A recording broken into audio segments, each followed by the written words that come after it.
Hi guys, hello guys, hi guys, good morning. Where are you going? It's late. How are you, late?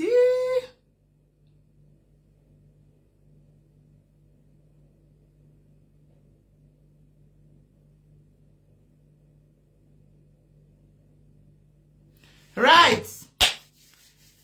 Hello guys, good morning, guys. How are you going? Who are you going?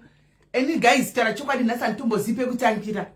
Nyaya idzi dzakawanda pano nasi kuti ndotangira papi kani tozivi kuti ndotangira papi. Asi chandongoziva ndechekungoti ndauya nepower bank. Power bank ndauya. Power bank. Power bank because ndaona taswera pano. Saka power bank ndauya naro. Nyaya dzevanhu todzida. Tisamboda kusira kinyepera. Hey, mudeni nyaya dzavanhu. Hey, mudeni nyaya dzavanhu. Iwe wakatomirira kuti nyaya dzavanhu. Guys, what do you say? How are you guys? Say guys. Dance temaita basa mabaya life. Sure ere. Aiwa indoziva kuti timu rangu rinenge rakamirira. Ina kuti timu rangu rinenge rakamirira. Kwaitanga faida moyo. Kana utukweni. Aiwa kwesi kutukwa tatojaira totakutoitira fini. Kuti titukwe, titrendi. Totoitira fini. Kunyaya dzevanhu ikoko. Takaenda. Right guys, murisei ndikuseka zvangu. Murisei guys.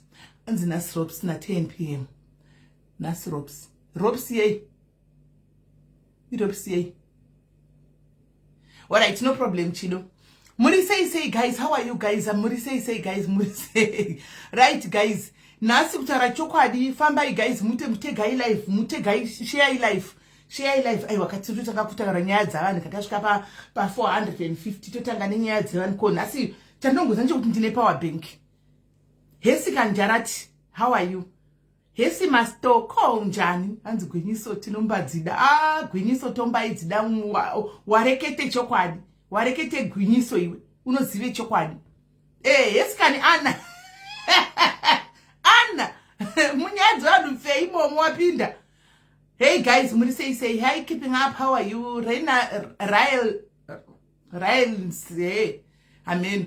Murisei say guys, murisei chiche mushangwe, how are you guys? Hande tuone Edeline.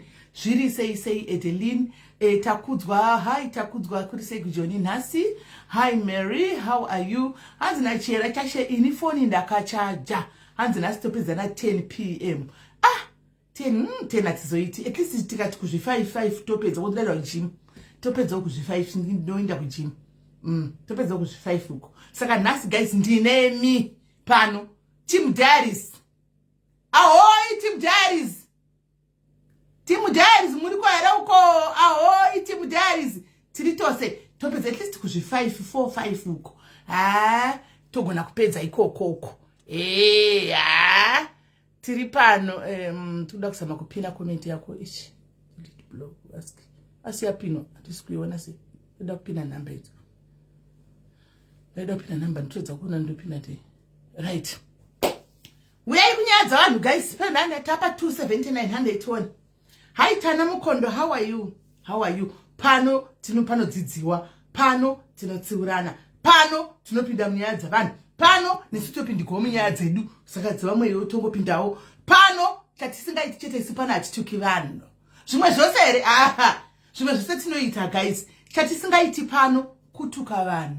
Kutuka kunotukwa kunozikamwa kunotukwa kuti munozoenda kupinda kuti maplatforms ewayo munomaziva. Pano atituki because this is a serious platform. But tiri muserious imomo. Iroro timu rangu reserious iroro. Rinoziva kuti tinoitamba. Tinombo pinda momo mune dzavanhu especially dzinenge chitrenda idzi. Kana podcast ichikwanisa kutaura nyaya dzavanhu. Kana H Metro newspaper ichikwanisa kutaura nyaya dzavanhu. Umwe punha ouya keresenza kuti kana musapinde nyaya dzavanhu. Newspaper wadi kunovaudza. Mapodcast wadi kunovaudza. Kozoti isuwo zvedu tuma platform. Saka kuti platform titoriko tikutongopindawo munyaya dzavanhu tichinda. Sezviri kuita newspaper, sezviri kuita mapodcast. Sezvinotoita kana ZBC chaiyo unotaura nyaya dzavanhu. Hantaura nyaya dzavanhu. Saka guys ngatirege kusara chinyepurana kuti kudi iwe kana usingadi nyaya dzavanhu please ingobva woenda kumndufunga chaplain piri zvezvari kutoparidza womboenda kwa chaplain piri wombonohwa kana vapedza kuparidza wosodzoka kana takuita dzedu because tichaswera pano tine nyaya dzakawanda dzatoda kuti tibate dzimwe dzedu dzepano asi tombotanga nedzevanhu kuti tipinde mugiya totanga nadzavanhu kuti tikwidze makata right. Anzi Shelton siyai dzangu tinotodzibata dzako Shelton dzakauya as long as uchingobatawo dzedu dzevamwe chete tiri kutongodzibata anzi kuri kutonhora singaiti dia kuri kutonhora kunoko the 4 seasons kuri kutonhora kunoko as long as uchingobata dzevamwe this year takataura kuti hakuna chinohlisa and hakuna chinovhundutsa and hakuna gomo rinoera tichingovhuraudza tichinda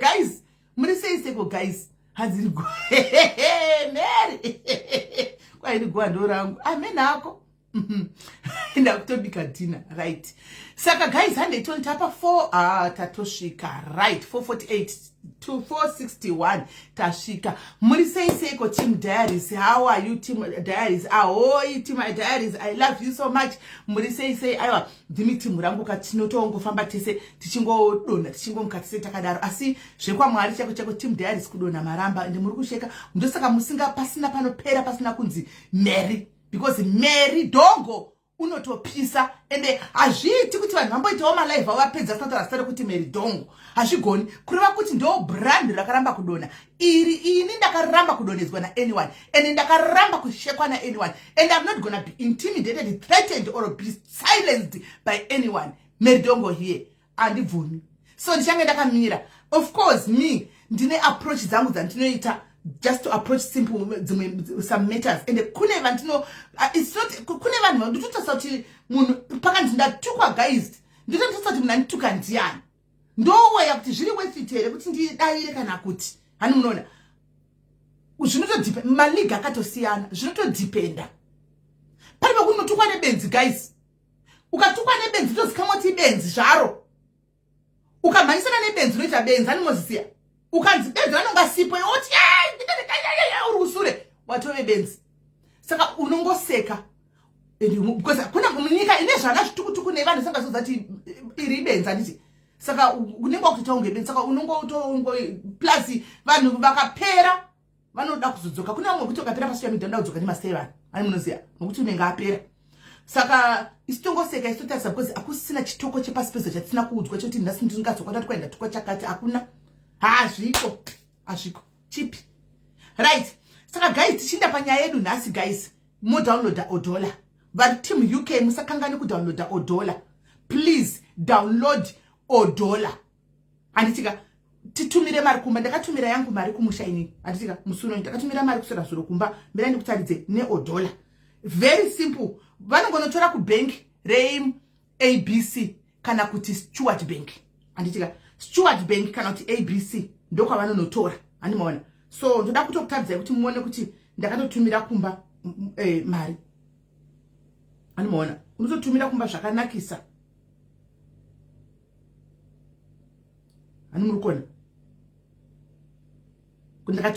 ndakatumira mari $536 ish ani murukona ish 400 pounds 500 something ish ndakatotumira iwo dollar yani murukona ish iwo dollar ndakatotumira kumba it is no cent nothing hapana kana mari yandakabatigwa free of charge so guys download Odola anditika motobatsirana kana ma downloader anditika Odola please nasi ndiringoda 10 vane screenshot yeOdola kuseri senda screenshot yekuti wa download Odola kuseri anditika yes baba Fogi chimwe chedu how are you baba Fogi munhu watinodisa tose pano pa diaries baba Fogi mumfollow baba Fogi guys follow baba Fogi chinhu chedu ichi chimwe chedu ichi anditika saka guys moenda monobvisa mono follow Odola mo futa follow mo downloader free yes muroro wangu mesi mahara kutumira mari kumusha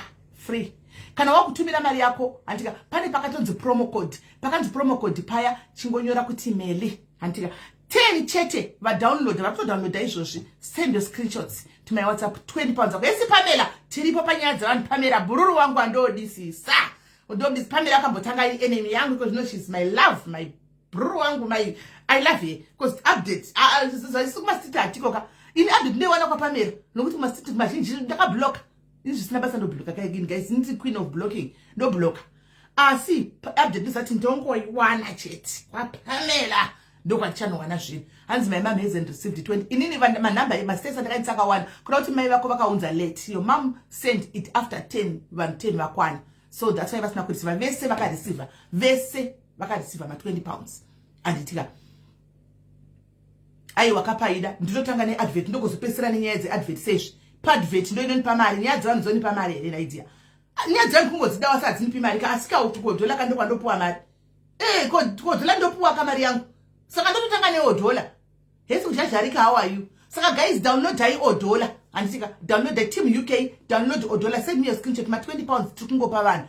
Yes, she downloaded tari but pavakasenda so many people downloaded and 10 ndakangotora 10 vakatanga ndakatora 10 first come first serve saka mai vakafa nge vakazosenda after number yevanhu 10 ndatosenda yakwana. That's why she didn't vakawanda vasina kutowana vakasenda after 10 yaenda anditika. So ndati futi muzive anzi matagwe pamela nyaya dzevanhu kune asingadzidere kungosimbisana nemamuzvikona munhu nyaya dzevanhu vanodzitasaone kwangu iyo zvipamela nepapage pako ukaposta zvimwe zvinhu havanei nazvo ukaposta zvichechi hapana nokomenta posta nyaya dzavanhu uone kunyepedzera kuzungaira kunge vasina nyaya dzevanhu tise tinotodzida because unogona kuti ndobuda munyaya dzevanhu unoona kuti ini dzangu dzovanongopinda saka kungopinda tichingosvikana konzi tichingopindana tichingoenda saka daro I just respect nyaya dzevanhu vanenge ngoza kuti kune vanhu vandongorespectawo kungoti you know what dzingoda but dzimwe dzavo vanopi tinongopinda tichibharana tichinda handika. So guys muchimanya muchisenda kuseri anditika maningikiri ma screenshots and show up the app but micho ndakakutaridza one app I showed you the app enda ku Play Store kana iri ningikiri kana iri ningikiri iri ish inonzi adzola ine green uri kuiona ish ingoisa pafoni pako iri green ish yakanzi odhola odhola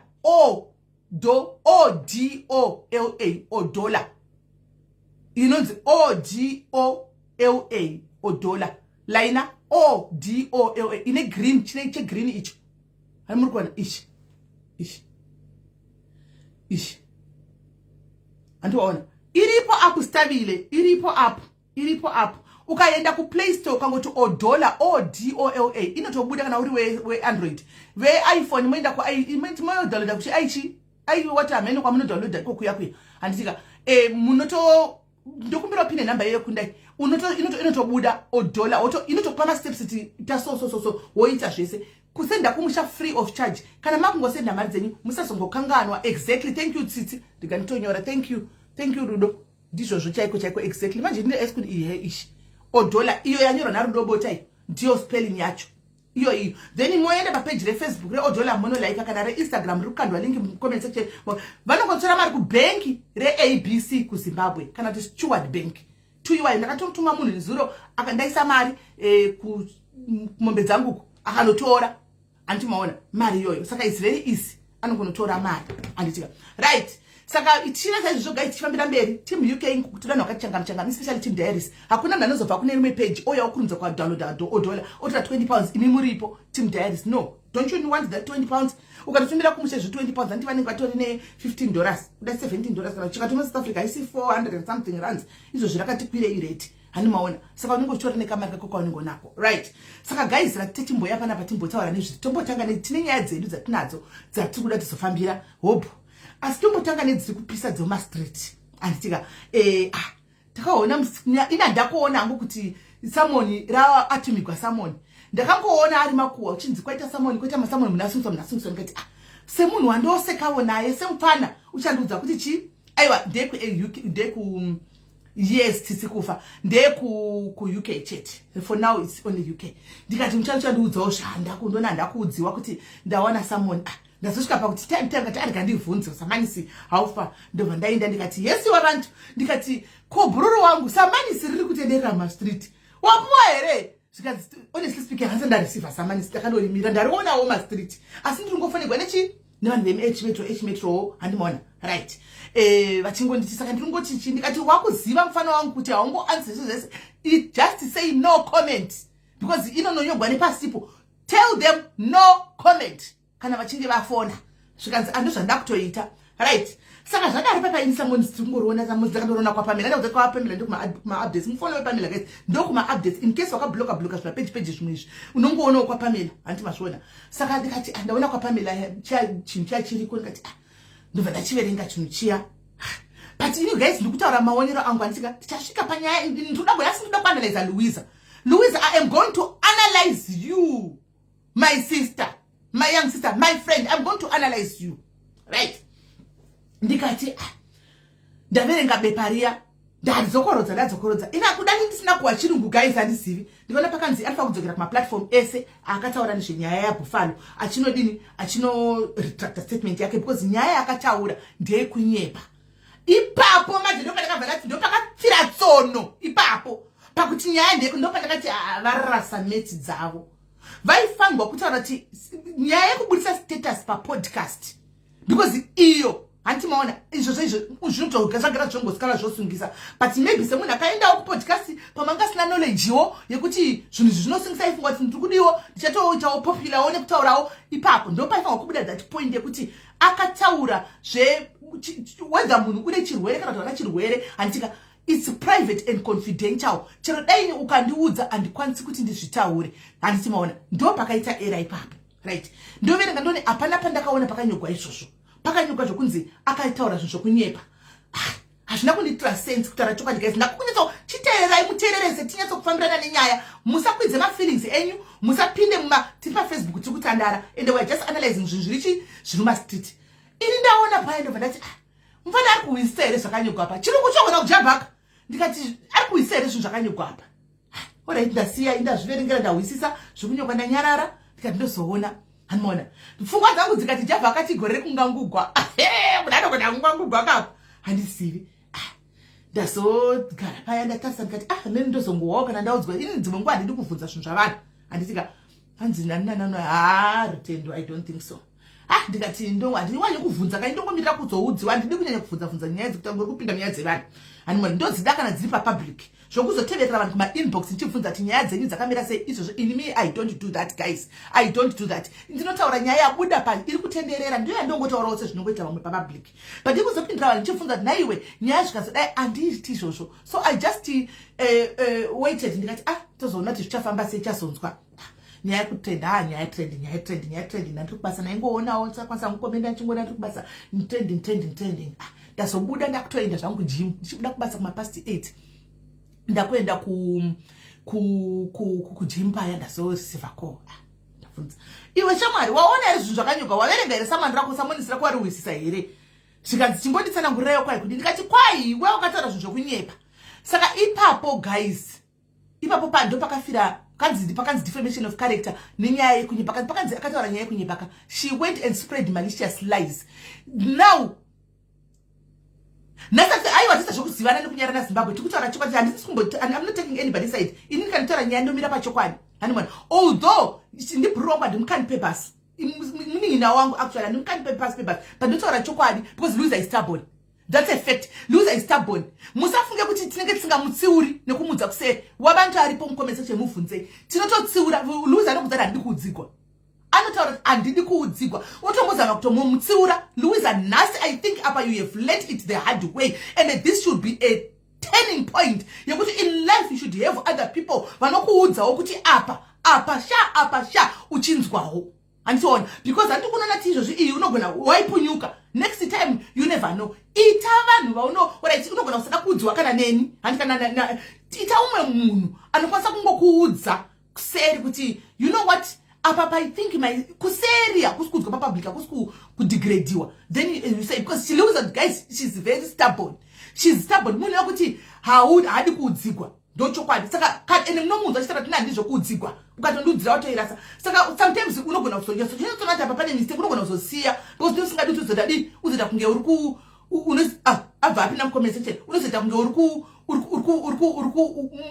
aungazozivi munhu anogona tozoya kuti akonendi newe icontent creator anogona kuti konendi newe kuti kuna noda undiudzira so watome pasticken handimaona so haadi kuudzirwa handimazviona so ipapo she's very stubborn handimaona saka ipapo ndopafa kuti ipapo you have to gadzirisa because we were not supposed to reach pano patiri nhasi dei uchibvuma kuudzirwa tikadei tisina kusvika apa patiri nhasi apa because kumapodcast kuya andika unogona kubvuma kuenda unogona kuramba kuenda me I refused pandakaenda kuZimbabwe nini ndakaita invite yokuenda kumapodcast 2 I said no ndakaramba kumwe kacho ndakatonyepa ndakati noyaonitora kuma 6 chikanzi ku island kuna mafusi kati noyaonitora ma 6 later zani ndandasvika ku airport ndanda kutouya pakazodai foni yanga sisapinda ndamundege ndazosvika kuno ndikati ndakatosvika ini akangoti ndamiti I refused because ndinoziva kuti muromo unosvikonoiswa pakona handiwaiswa pakona muromo unochedza handiwana unokwanisa kuchedza wotaura zvinhu zvisizvo wabvunza nokuti vanhu vapodcast ava vanenge vachitoziva vanenge vakaita research yavo kuzoti ukamboita fallout pakati naningi ukaita fallout pakati naningi ukaita fallout pakati naningi saka ipapo pari juice ipapo pamunoti hamudi panyaya dzevanhu ipapo ndipo vanenge vakadzvanya vakatiga newe so unorefusa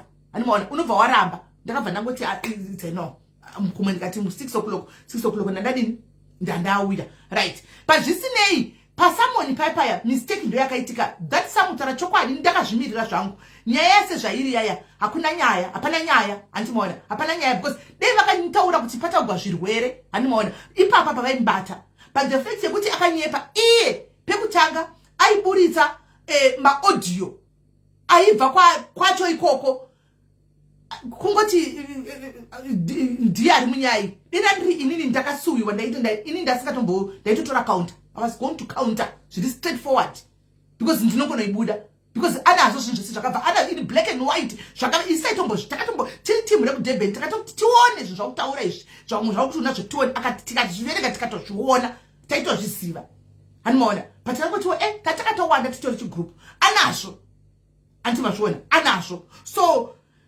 ipapo hapo I don't know ndakamirawo kuona finishing negame racho kuti zvinoita sei hanimona because ipapo ndipo pakatapa sekuti firei tsono asi zvisinei Louisa munina wangu uri panda kuona comment kana wakateerera stop talking about Nyati and his family. Stop talking about these kids. You have done your party. Wakaita party yako, and I do believe in any personal kuti you why we run taito nyatso kuona taizviziva why we run nemukadzi andika mawirana nemnin'ina wako zvokutodaro anditi ende mchura nemnin'ina wako she confided that chikudzawo nyaya idzi muchiudzana chaizvo anditi and pakaitika era yekuti pamazokonana apa neustubbornness wako wakati ndakureleasa anditika ukareleasa because waida wakazviita pekutanga wakatonzi buritsa uchida kuseva mun'ina wako, but I think you went a little bit too far. Andikuona you went too far.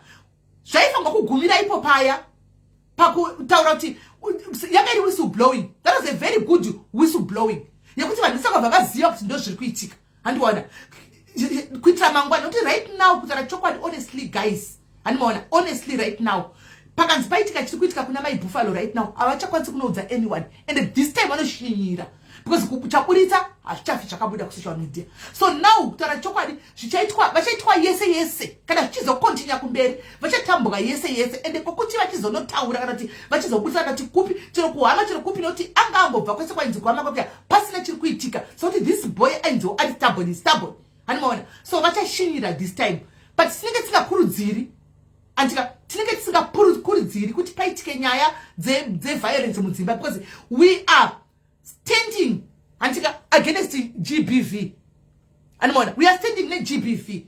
We are saying no vakadzi vari kukuvadzwa. Nezuro I posted a lady wamakaona akazopisa moto yemukomana ijeri rakamumirira iye akaparadzwa face yese animaona iGBV yayi tingatoti hedu kuditi goti yeye hazviko yeye atiko yeye hazvidai handi mazviona asi kutaura chokwadi GBV iriko ende kupodcast ola uyu paakatanga kubvunza nyaya dzevanhu ungade ukataura kuti I'm here to market myself, to talk about me kuti ndinonzi Louisa ndita hairdresser, I love my benteni senyaya dzako dzawaitaura dzedze ndoda mabenteni angu ndoda chichi paitaura zvokuti nyaya kutaura ola what you heard me talking zvawakaona page rangu ndizvozvo. I don't want to go further, no comment.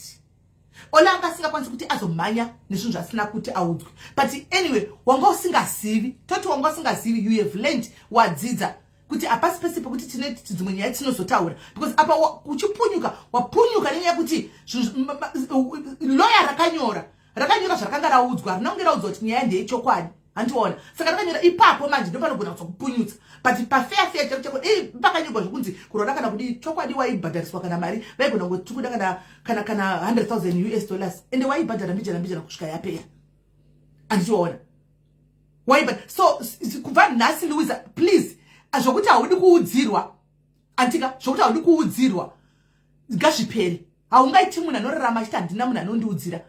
Tinokuudzira isu. Vanokuda vanokudza chokwadi.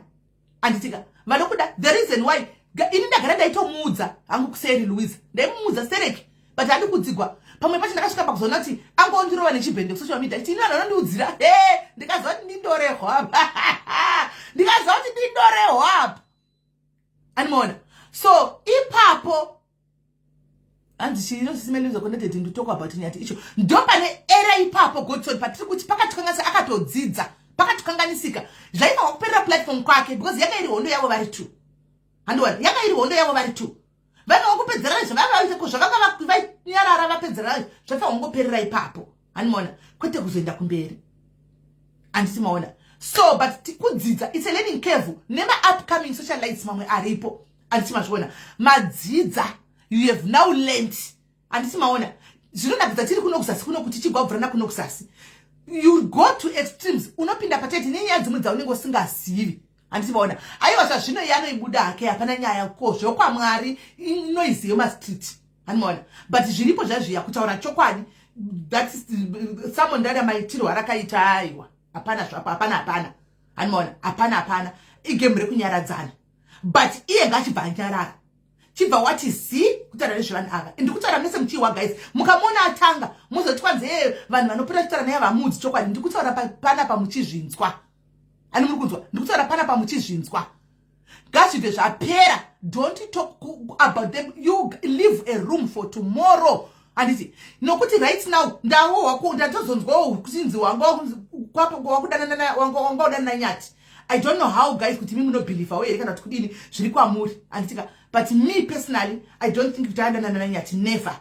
Chero riri hure zvaro kana kuti ari munhu wema-Ben 10 zvokuti akandana nyati nokuti by you guys saying that pama platform enyu mukadzi wamuri kuti muri kufungira zvakare ari kunzwa sei. I want to ask you a question. You guys you are now yes Louisa akakanganisa tiri kumubhasha and ari pasitikeni munhu sari kumubhasha but pakuenda to the extreme of saying kuti uyu ndiye aitorarana nyati kune mavideo and we all know kuti it's a lie because dei mav11 anga ariko ngade makataridzwa mav11 ingade mav11 liriko. You guys should know vanhu pa social media munova kuziva kunobuda nesosi kuti sosi kunowedzeredzwa kunoitwa kuti maviews manumber igame rema numbers guys igame rema numbers igame rema views andisika zvokuti hanzi anganzi anozo nyati that's a lie. What about mukadzi wacho you are not doing any good. You are not doing any good. Going on public platforms again. Mukadzi right now. How is she feeling right now? If you say you've got an interest at heart, and interest at heart,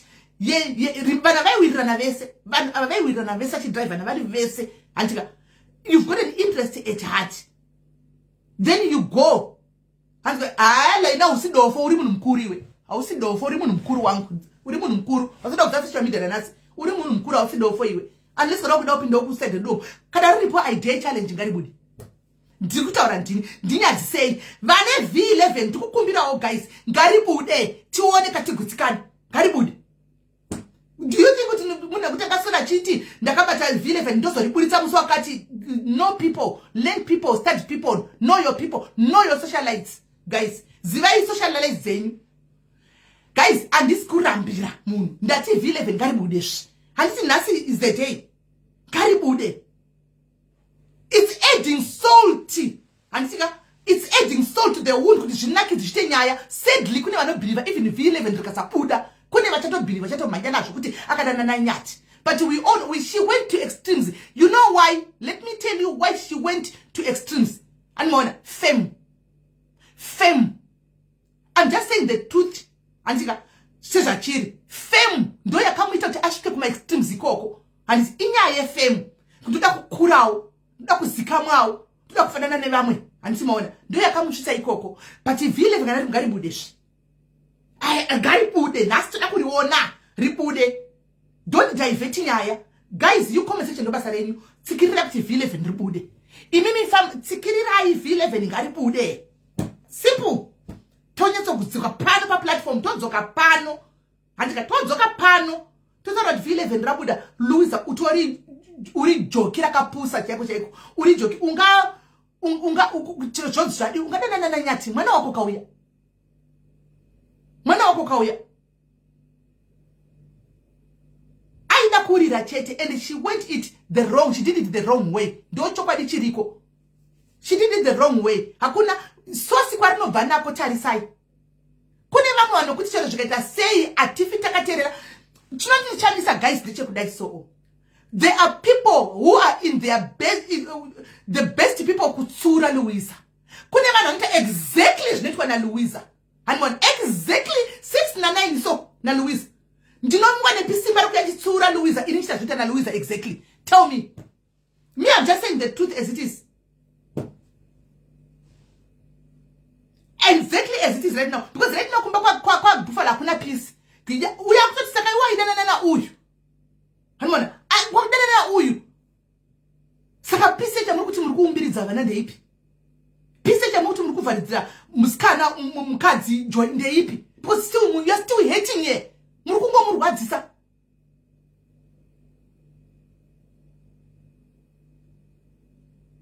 Hanimona, muri kungomurwadzisa still. Munu akafanana na Louisa, anotsura Louisa pakuti chi. My question. Manaro tipe you. Munu akafanana Louisa ane kune ma platform mamwe vanofungwa kuti vatsure Louisa. Handisi because andinga tsuri Louisa ini nchita zvinoita Louisa exactly kuti ndinogara ndiri mu nchida nyaya nchifona nchidini. Do you think kuti vari kuti kune kwaidana naye dei vanga vari ivo vakatika kubatwa pakutanga they were going to do exactly zvaitwa na Louisa because vane hunhu wakafanana.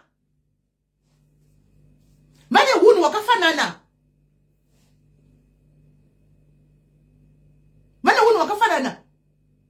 What can you possibly do a life and tell Louisa was when you are doing the same? Mastita Zevan wakawanda guys. Takama wapa social media. Antika the same people. And see vana cheche vakapinzwa. Vachinzi ninga ingochani ningane ezi vana. The same people. And it. So how come they can go public and say tuku munda no tuka vana vevana tuka vana kutuka mai. Birds of the same feather. As long as usina hun wakafumuka, you can't buy a life and say tukutsura Louisa.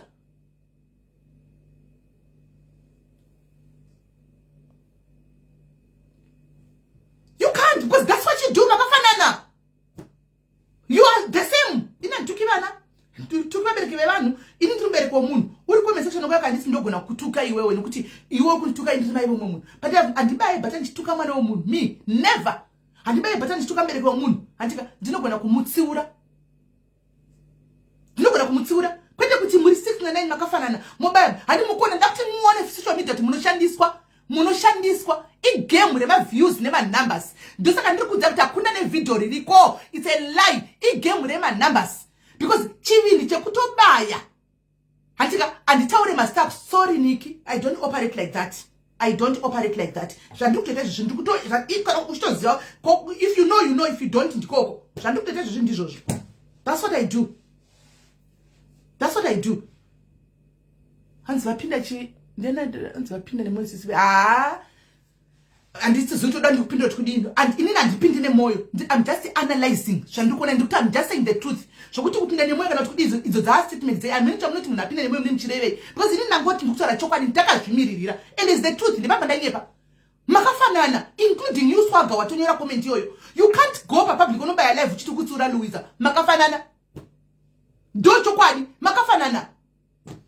Ini ndoko nakubaya live swaga ndikakutsiura ini ndoko nakubaya live ngakuti swaga zvari kuita ndikakutsiura. Why?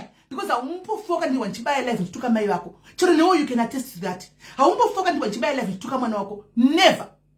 But imimi makafanana, you are in the same bracket. You can't say kuti anzi munomutsiura ndozva muri mese. Kungobaya live aukwasi kubaya live uchipedza kutuka munhu kutukana naye munopinza vana vevanhu mugopinza vabereki vevanhu mugopinza ani nani mugopinza mhuri yese makafanana. You are the same. Shut up. If you've got V11s, release them. That's a lie. Hakuna V11 makafanana. Ine game rema numbers igame rekwachisana. And this thing chakuti munhu akaonekwa aina munhu konzi anobva avengwa pamita ma live enyu anti pamwita ma live enyu guys chimbodzi yakuita ma live mchinekana nenyaya red grand musingapinzi vanhu ndakuti kwa melanga opinzwa ko melanga opinzigwe melanga aripi apindepi kwa yanga achiudziwa. Do you know kuti ne boyfriend ya Louise? I don't know even know boyfriend ya Louise. I don't even know boy. Ini ndakasangana na Louise ndine vanhu tatakatowanda. We were together. Handina nguya kuti ndikazomubvunza zve iye anonditrust zvokundiudza zve boyfriend inini guys ndo kana muchitrustana zvokuudzana zvinhu zvakaipa uivhu wenyu ikoko muchiudzana ikoko uivhu wenyu ngazvigumire ikoko inini kana une changu Louise chandinotaura about anything kana anyone buritsa kune vanofunga kuti nokuti anoudzwa nemelanzo dai how did ndigoziva agoita basa kufamba achizondudza kuti yei ndasadana naningi yei ndazo. Come on guys, do you think chero right ndizati munondilebula kuti ndiri hure ndigoita that low class hure rakadaro? I'm a mother guys, nditori mai ndinodegradwa nemi because you see a competition in me. You see a brand rakaramba kureduce to zero. You see a person akaramba kudonedzerwa pasi. You see a person wamakazama kuisira pasi ndikasimuka. Mumaini gansa pasi ndosimuka. Mofunga muri gansa pasi ndosimuka. So you see a threat in me. Can you not do a live yongo pera without involving me? Kana in live yokuti you are doing for me. Muruku barra inini. Barra imboita live mu barra melis terek. Yezi ngoma, yezi hure, yezi chi hepsi. Hey what jese mopenza o imaka nangana na meli pasina kupinza vamwe vanhu. Pasina kupinza vamwe vanhu kati. Ukaona patita problem yekuti ndakavana tele panachiudzwa nemumwe munhu akachifunda pakuseva ndatofunga kuti no, it could be kuti now they are going after her because mwana uyu anoonekwa ari pano. She was seen aineni kudurban. It also happened kumasure. Some certain people are not I don't know what happens in the come on guys. Pa social media munaka ni data rake ne phone yake antika ega munanda kwano chakafana nini. I blocked so many of these. I don't want to see and I don't even go there. I don't even do a ghost account to go there. I don't do nona kwa Pamela. Anditi itoite kuzi adina nguya kusana kuleta ghost account because ndosana ndatobatwa ndigoni. Hanmona musana vanibate ndikatikireta ghost account. So and indikana ndatofura ndafuratira ndidzokere. Sokuti munenge makadai so inchendo za guys ka ndikato block ndotomboka pane vanhu ndakablock kuti ndotombofunga kuti ndizvo ndingasangana nemunhu ata kuti oh munhu ariko. Shinoneva kuti ukana pachinzi meli person you are here with the ghost account. Why? When you are not wanted, you are not wanted here. Don't come here. Forget about me. Or tuka me. Muri koko. Andipindi mnyadze zvikomba zvevanhu. Handipindi mnyadze chihure chevanhu. Handizivi unless ndikaudziwa unenge kutaura chokwadi changu ndichidarika. Zverisa kuti zvituko zvimwe chete zvinamba zvichingozoswa zvitanitsa nazvo guys. Do your lives there. Asi musangoti munhu nokuti aonekwa aina mele adai so the same people on social media. Anyone anotaura newaanoda. Anyone anoenda nekwaanoda. Handika Louise angafiri kuti akaonekwa na mele. Louise angafiri kuti noonekwa ndichinda ku live kwa Louise. Ndokwandoda zvekuinda. I've known Louise way before she became a socialite. Ndokana ndikudzai. Way back she was in project yepa i-project yepame dzimwe nyaya dzadaitaura pana pandaipiwa naLouise asati ave nepage zvokuti akazita page tikazenda kuna Louise ndezvamanje manjezvi. I've known Louise way back. I talked to Chiera, I talked to Louise. Konzi vanotononga kuzantaurira china meli. That's bullshit. We don't hotspot people. Ndokupinda nemoyo manje. Ndonzi unotaura sisibili wanu kwari kwa swaga vaindira kwa swaga. No. That's what spotting me, guys. Yes. Paita zvakawanda paita zvakanaka but ndakaona umsoti I feel like ndinokuna nomsupport. I want to go there. I go there, I watch him. Handika ndikaona kutuka I move, I pass. Handisi ndo zvinoita social media. Akuna nanofanga kudzira muntu usaenda apa enda up. Handwa especially kana uri socialite. My fans can tell me kuti simeli we are not comfortable in seeing you kwa squaga because ndo vana non-supporter. Pandinotuka vanhu panotuka vanogwadziwa. But it's up to me to tell my people kuti guys ati pano tinoregerera atirambi takabatirira chigumbu tichidai hanti munhu tinoenda kuno panoita zvinakidza tinongofurawo nekuti chiona hatisi varoi ende zvishuwa hatisi varoi ndosongera ndinokonyati ndinenge ndiriko ndoenda nokomenta to zvakanaka nditokomenda makisaya ndinokomenda zvokuti vanhu munondiona komenta chete because we don't go nemoyo. Haisi nyaya kuti nekuti arikodana naLouise ina ndifanga kuenda kwa Nyati. No, I don't operate like that. Siya zvokuda kuhotspota vanhu kuti moda kutadzisa vanhu kushayiwa mufaro.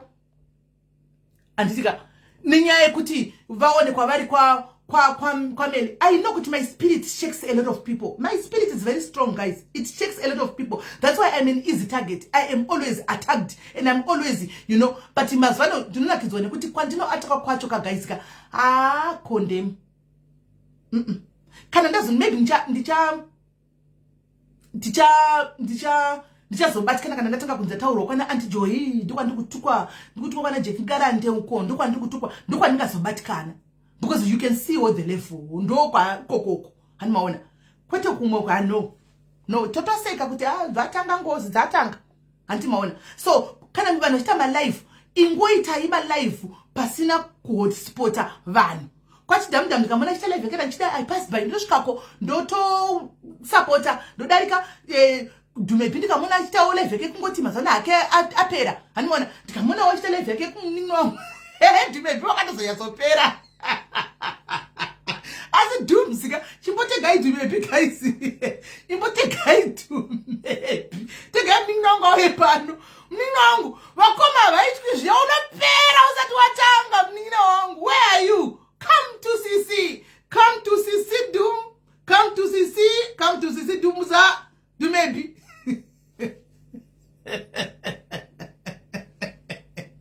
Mbomte guys ambo yapa ndikenda kuenda page kwake ndotoenda ku page kwake ndotono commenta hakuna mnani mudza kwanzi nokuti Dumebi akanga chikutukai makasimsa Dumebi why do you go to a platform? No, I knew Dumebi mumzivi mesa indi ndomziva ndotoenda kunzoza ndakatomsungisa kumuranga kuzati next time mfana chero tikatukana usataura zvicho kunyepa usawedzera ene usapinza murume usapinze vana pasinga kwani tukaini katomuranga Hanimon, the guy Dumebi was Zimbabwe. Oh, yepan. Mwinde kuna mfollower, guys. Go and follow your product, yepan. Manano kangani sirana. We preach love here. We preach love, pano. Manano kangani sirana. Antika, but we move. And she came, I like utaka uya ega. Kusera kati mkoma ndaingo wad. Ndaingo kuwachisa yo mkoma. Ininda isvacho kwa. Nisa ndena na nambo batika nisa. Ndaito juti FC yangu. Because I knew the truth. That is vacho kwa. And maona. So, unopedzwa upcoming socialites. Munopedzwa nevanhu muma comment section. Munopedzwa. Ani munonzwa munopedzwa nevamwe vanhu vakangwara. Kune vakangwara vanoda kukwira, andika vanoda kuraidha nekutsikirira vamwe. Iko makambozvionepi guys kana pa Facebook.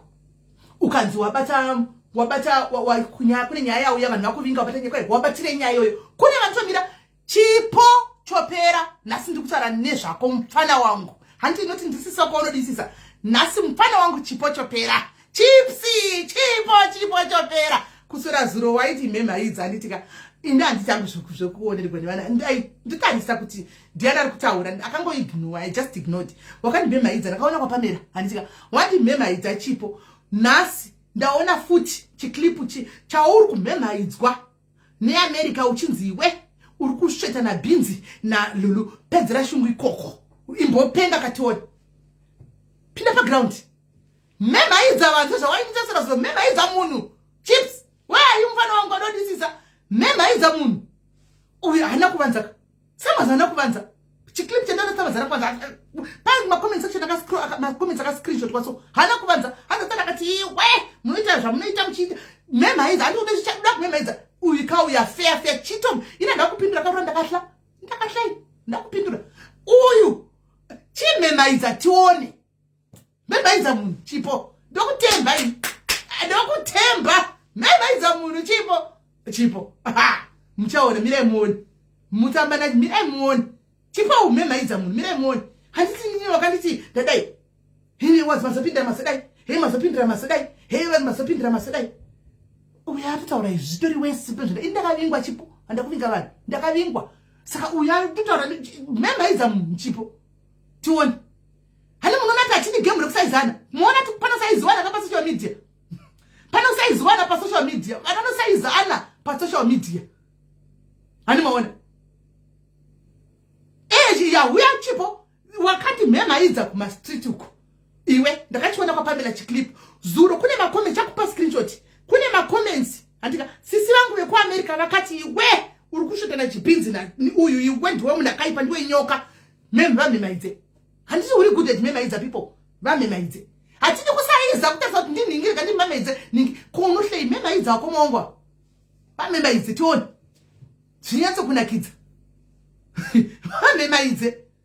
Saka ngatirye kusaizana guys kuti nokuti ndi auya ere Dooms ari kupi Dumebi nyora comment section Doomsa nyora comment section Dumebi weZimbabwe mfano wati simwinde kunofollow guys wapera Dumebi upera usati watanga vakoma vaitwi zvawakaita zviya ndati ndikuudze nina wangu you don't do that to your CC unopera unoziva Doomsa kuti ndine anointing you know me of all the people unyazoziva kuti sisava mayava vane kamikakau kauropa fatso karipo ipapo so haudari zvakaita ko ndakazofara kuti wakazoita semunhu mukuru kauya handitika asi sadly kune vanotofunga zvese zvawaita kuti ndezvechokwadi. That's how sad and pathetic social media is. So uri kuona kuti ndoda kutokudzosa mugame ndoda kutokudzosa mugame Doomsa but waona kuti wanga wapera unopera usati watanga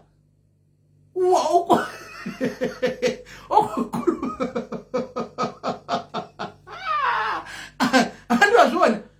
So guys, Dumebi aripo pano we don't keep grudges. I brought Dumebi here. She still needs our support. And ande tinomusupport kupage kwake. We spread love here. Akanga konewa Doomsa akakonewa nevavengi vangu kanzo yakuno bring ya icho chikaomesa goti chikati ndinadzo zveshiwa ma V11 ndinawo achizati anaka na V11 ranaro uchi Doomsa. Hanmona. Ndikaramba ndakachira zvandakazvachiwa. Asi zvisinei andimurasi ende andingamuvengi because it's social media. I brought here pano achidawo kuita social media so afa kuitawo social media. Hanmona Doomsa wakadzidza usashandiswe nasi ndikukuudza ini mamoyo mukoma kundigere pano usashandiswe anditika usashandise nevanhu pasocial media anditika usashandiswe. I know kuti uri kuita zvevana tinenge tichiona uri kuita zvevana. I know did a very good thing anditika uri kuita zvevana ndiku 8 ndaona isa request uri kuita zvevana wanga wasimuka Dumebi wani chifamba zvakanaka naka because remember uchiya kwandiri wakati kuita socialite anditi wakati uda socialite saka techida kuti tione uchidini uchitoenda uchita social media so mazana kuri busy and I'm here kuti wakangwara hakuna mamwe akapusa wakabva watanga kuita zvokuvhura business rako so zvaramba social media unojegera pa business rako ndo vanoda kupasando dzako ipapo hauna kudzidza you learn from the best. Hausi dofo rakanyanyisa kwangoshandiswa inde thing wakaita wake up call ipo paya hausi dofo rekudaro ramba wakadzvanya social media iside hustle ramba wakadzvanya pa business asi ndangoti ndipfure nepo ndichitaura marriage yako keep your marriage uchidini a social media zvandiyo yakavaita kuti usvike here pano unenge uchingoida izvo nokudoti unblock my block uri mwana wepano uri mwana wedu pano zvinofanira ndinokuita dambudziko rasi atipakusiisu uri mudambudziko atipakuzokusii Dumebi urimo mudambudziko but ziva siya pamangwana zvandaita kuna Louisa namudza Louisa stop siya pamangwana siya pamangwana siya pamangwana kuna kuvana vana nyati ndizvo ndikungo ndingotaura takadaro handika the same and zvandaitaura zvandaitaura kuti panaswaga kuti iwe hamuna right yekuti munotsiura uyu Louisa because makangofanana iri kuramba kuedha Dumebi iri kuramba toedha kungoti edhing asi kukwira muti network yangu inoti network yangu anymore. So guys ndangoti tochingomirira tinzwe but musafunga kuti tinenge tisingatotsiuri ndakatomboza munza but stubborn they are very stubborn pano we tinoregerera and we move. So guys ngatiendei tinoenda kana katanga kuvhura my life tinoenda and kuti next time tag us Dumebi tag us when you start opening your lives and what you are allowed doesn't that why ichika kana kutega start maybe tag me so that kana tine nguva we come there and we support the page just to go on business rako social media platform yako ngaichi you have now turned into a business platform chiwana ma customers ipo pano pa social media ipo pano pa social media wowana macustomers ako and the business goes up. Uchivanopinda vesera uchibata uchiruka uchidini uchikwidza business uchidini hanzi pachipo pemamungwana pacho here. I don't know.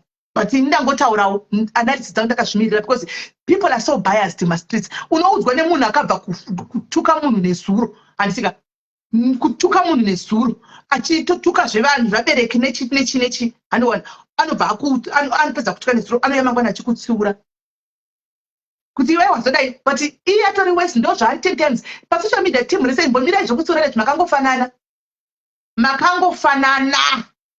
fona you can call makangofanana animona zvokuti tozoditeda kutsura tuchitsura vanhu chichizodai aiwa guys atidi kusara chinyeperana zvedu it's the same zvakafanana nenyaya yavheko iyoyi animona chipo akapinda nemoyo nenyaya yavheko ndo yakamita kuti andimemaidze akati makachingisa vheko ngaabude abhadhare vanhu chipo mari yekuti abhadhare vanhu aneiwanepi atori bhoko ari vheko because ari safe ikoko isi tiri magrupu tisinenge tichivheta matauriro evanhu kuti vanhu vakatsama kusvika papi paachabuda mukamuadvisa zviri right akataura nevanhu then you be a free man right now munoti mamuburitsa anokatadzwa nevanhu musana kuchema futi chamagona hapana antimaona so kune machamana anenge achida kuti abatsire the best way kuti dai makatota nhamba yevanhu vaya vane mari kuti right totanga nevapi mbinjena muchibhadhara people would see kwaino kuno anobuda anomaona muchibhadhara vanhu anobuda zvakanaka hakuna muchene tese tiri vatadzi guys we are all sinners hapana muchene pano takatotadza ini nchendoramba nchekutiramba ndakabatirwa hostage nzvo ndakaenda kudhara ndikatendoka pazviri aiwaka handibatirwi hostage but ndakaenda kudhara ndikatendoka pachindoti ndenge ndeyari in 2016 woda kutobatinza zvinhu ndenge nhasi na 2025 get away handibatirwi izvozvo I refuse pandoda kuti unudze mistake yanga neta izvozvo kuti imi makadai because ndanditendeuka newe wakantarisa ukatadza nhasi hapana muchene ukatadza nhasi makwana kutendeuka hanimona mutendeuka mangwana kwete kuti nhasi watendeuka mangwana unenge uchidhokazve uchitaka kutuka vanhu uchitaka kuita sei uchidini hanimona people are loyal to entertainment zvamataura ndouchokwadi people are loyal to entertainment madziwa musandipe mastake kutaura I speak the names that I want to speak that I'm comfortable with and hamungondidziritira sarakati handingotauri kuna mwana masanutaurwa mastavo andika you don't get to tell me izvo ndo zvandisingadi zvokuti munotiudza kutaura nezvanenge anditauri nezve ndinotaura nezvandoziva kuti there is no bad blood dumedli handina bad blood naye this is why ndamutaura chipo akandimemedza nda bad blood naye because ndakamupindira kuseni chipo tikapedzerana kuseni handina bad blood naye ndosaka ndiri kumutaura andimaona hamundiudzirive kuti nditaure handiti mazviona so ndopanangoti chidi tijekesana neipapo so Louisa tomirira kuona kana uchienda kujere unifanwa kuti uende kujere inda kujere nokuti wakaenda papublic ukanotaura status dzevanhu so jere kana vakakumirira if you are going to prison go to prison my sister and let it be a learning curve andika let it be a learning curve you go kujere unodzidza uriko wodzoka ini ndikatadza kuti ndikasungisiwawo I'll just go kujere tijere kagadzirwa sevanhu I'll just go kujerewo koko ndonogadzirika ndiriko ndoita introspect muya mujere mumacells unowana nguva yekuzvitarisisa unowana nguva yekuzviintrospecta uri mukati muyame hanimona kuti but paipa dendakadai paipa next time kana zvikaitika pakadai unotointrospecta urimo katika tinotoenda todzoka kujere toita move on hanimona so if you are going there my sister tichakutengera matutubra zvese sipo tichakuitira zvese tichakupa chikafu tichakupa uriko handika wopinda woseva time yako kuda uchai 2 months kuda uchai 6 months kuda uchai gore tinongotumwa vari paese kuti manyaya munoona vatinoonawo kuti mangwana paunenge uriko wadzoka unenge wadini unenge usinga wagusa kuti tinotaura chigumirapa handika ende jere unoona munhu aritori nenyaya dzake dzimwe dzinenge dziri kumajere kumakoti dzari kufambira kuchinzi ari kutaura nezvenyaya dzevamwe vanhu guys jere nderedu tose especially mabhuli pane mabhuli kamasocial media mabhuli anoda kukupidzawo kuti vakuti uri bhuli iwo zata ndawanda blank I'm just doing my things handika ini ndikavingwa nenyaya ndinoitakura ini ndofamba nayo asi handinawo ndaenda kunogogodzera mainbox handitoiti zvokutsvaga ndipai nhamba yake nditsvage ndiri kunobvunza newe kune no nyaya dzinotouya handatosungwa here handizivi intendozeti pandakagumautsana neidziro manheru nanhasi kuseni angasati apuwa samoni racho asati areceiva riri ngotondera masocial media saka hapanawo kakana chizosunga pamakamira tichi azonosungwawo ave kuningikiri ave ku South Africa ameno achangosungwawo oendawo kulidhela antika ozobuda kana kuti odi ameno hani masvona kwanzi ngamboenda 6 months kana kuenda kumatric newe swaga iwe unofa kuti uchiendera pamwe chete nandiwisa iwe swaga iwe nandiwisa munofa kuti ndafambadzana pamwe chete muchinda mose kumatrix ikoko kana kuti kujerero mose makati 1 2 1 2 muchinda muchiita shamwari haufa wadzidzeicha murimo mose mujere murimo mose because mose you are muri stubborn misoro yenyu yakaoma muri zvigogoda muri stubborn hamudi kuudzigwa mudzigwi muri stubborn indai mose kujere touya nechikafu ikoko tichauya nedrink ikoko chimwa muriko tinotumira hatiregi kutenga zvedrink tingagona kutenga drink sei hatikuvengika isu hatinina ndikuvengizve ndinototumira drink. Cyberbullying is now a serious offense, guys. Serious offense, cyberbullying. Rovererai maoko enyu mutedza kushunga kune dzimwe nyika chero ndaiona zvangu documentary kuAmerica Trump achipasisa kuti iko zvino chero as long as usina kuzvarwa muAmerica wakapiwa citizenship muAmerica it can be revoked any minute no matter wavene makore mangani as long as kune zvinyanya kune especially wakamboita convicted uri a convicted somebody antika chero aitotarasa kuti like ukabuda munyika kana une convict kudzoka kunonetsa Trump paAmerica padaitoona documentary news dzake dzaitaura. So cyberbullying is now an issue everywhere. And kuZimbabwe tukufara shukuru kuZimbabwe. Nemutemo wamuri kukoshesa wecyberbullying. Tokumbura kuti murambe makajanya. Rambai makajanya kuZimbabwe government. Patinenge tabhula vanhu pai tisungei tinde kujeri. Tisungei tinde kujeri. Rambai makajanya. Anditika rambai makajanya. Tinde kujere koko tinodzoka tigadzisike. We want a safe place to yekutamba. Tinofanira kuchinyerera pa social media. Tinofanira kutukana pa tisingadzikisi. Hatingambowirira tikawirira social media ina kids. Panofanira kuita mabhanda iwaya. Asi mabhanda aya ngasave emoyo, ekupinda nemoyo, ekuti tinobva wanda kubatsana nemhuri dzevanhu vana mai, vana baba kutuka family dzevanhu. Siyai zvokutukana nemafamilies evanhu. Kune kwazvinoitwa kwakunoona kuti kana uku kwakatuka mai chako zvomugurwa kuzotini ko tina basa nazvo zati ko pane something chinenge chiri wrong. But a normal person you cannot buy a life to tuka mai vemunhu kana baba vemunhu kana vana vemunhu. A normal person will never do that honestly. Saka tiri kutenda vari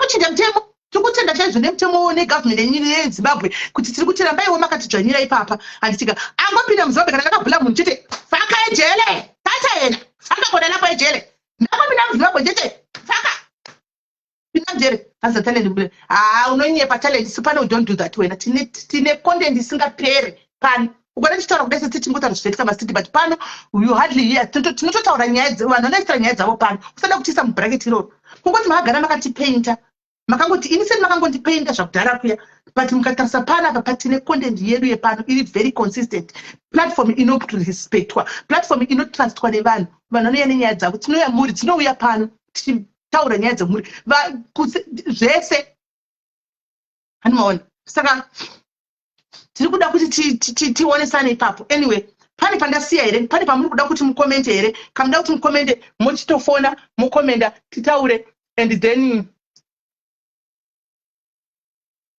okay then akufona ipena nakufona right kind of funny big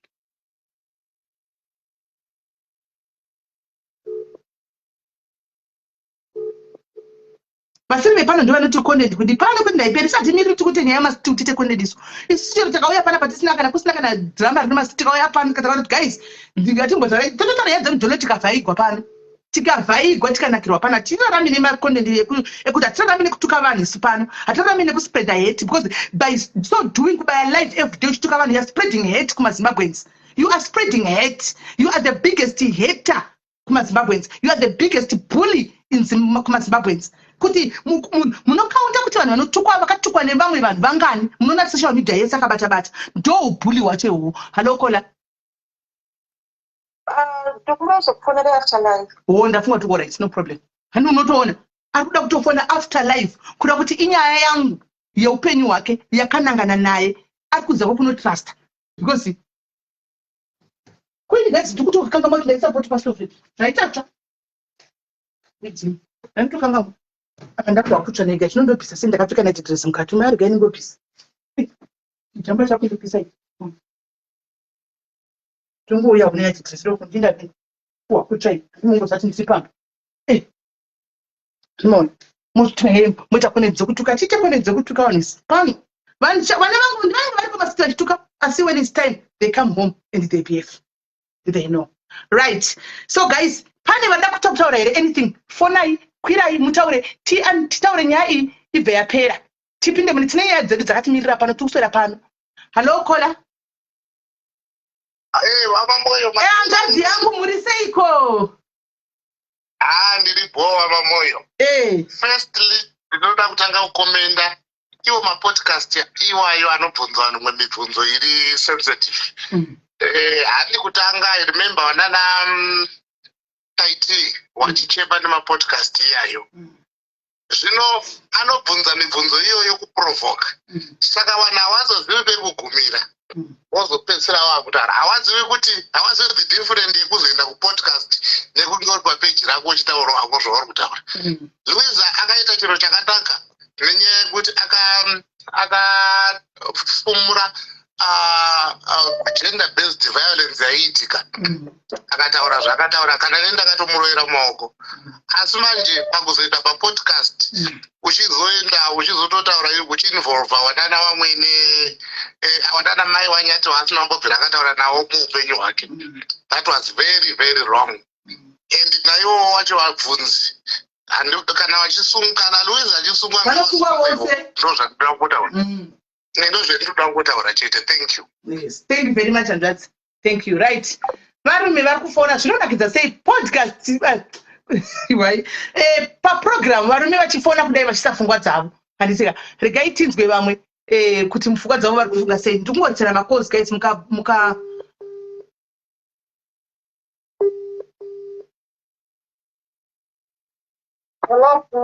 Hello dear.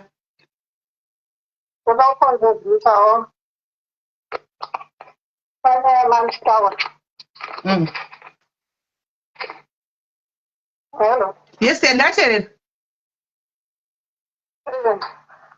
Ndanga ngoti ati maita basa nekutaura kuti musikana weshe went too far. Tinofarira zvedu munhu anotaura zvinhu zviri right chaizvo.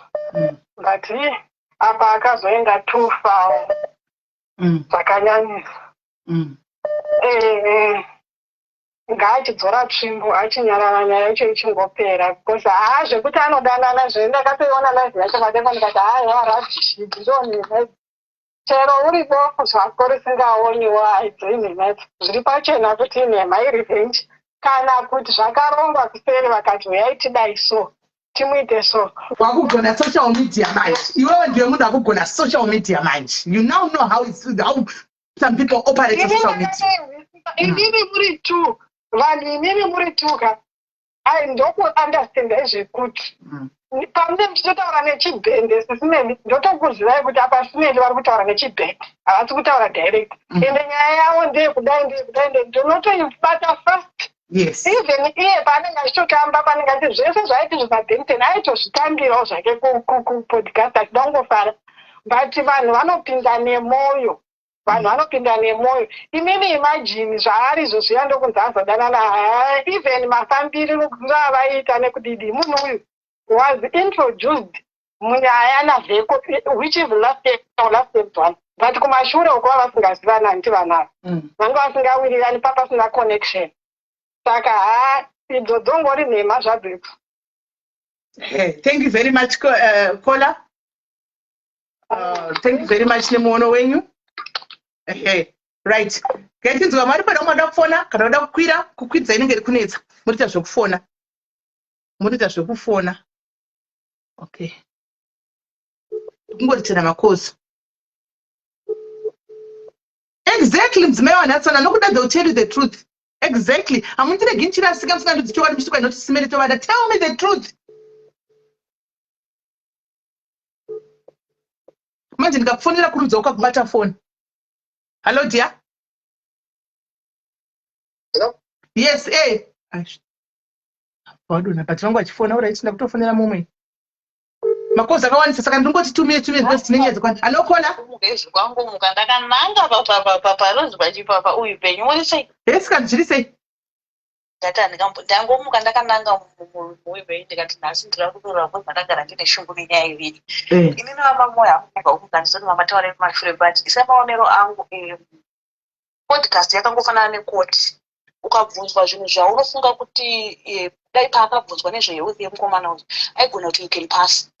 Simple. You can pass the question. Yes. Even yango question chaichaiyo yaunobvunzwa nyangwe mukoti uchinzi ichichi usingagona kuchidaira unotenderwa kuti handigone kukudairai handikwanisa kudairai pasai question aifanira ngoita pasi but ndakaona kunge kuZimbabwe vanhu tinotora zvinhu for granted. Imi muri muno munozviziva, imi muri munyika muno munozviziva kuti anything chine nyangwe chiremba chaanokubvunza kuti maresults ako ndoaudza next of kin wako here kana kuti kwete.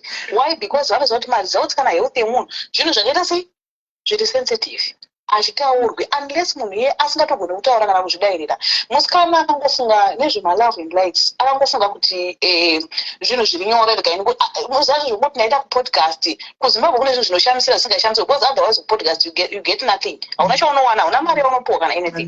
But mukundinzwa? Ndikunzwa sei? Akangofunga kuti podcast kunhu kwokuti unongoenda. Inini I've got a friend of mine anga recently podcast. Zvizhinji zvaaitaura 100% it was not true. Aitosvika kuwana because munhu anoda kutraya kusecurata family yake and stuff zvokuti nhamba dzimwe dzaibvunzwa nzi nevana vanga it was anoziva kuti zvinhu izvi just for fun. You can't disclose a lot of stuff. And unoziva kuti mai vavanga vakuhela. Munoziva kuti zvinoita semajokes simele but munoziva kuti depression is real. Vanhu vari kuZimbabwe havazivi depression because vanofunga kuti mafanesi. Munoziva kuti mukadzi anogona kunge ari kutosuffer depression isingaiti ari kutraya kuhela. Etoziva kuti hakuna varume vanozviita anodi ari kutraya kuhela ipapai boom obva arwa neimwe nyaya nyaya kusekurata.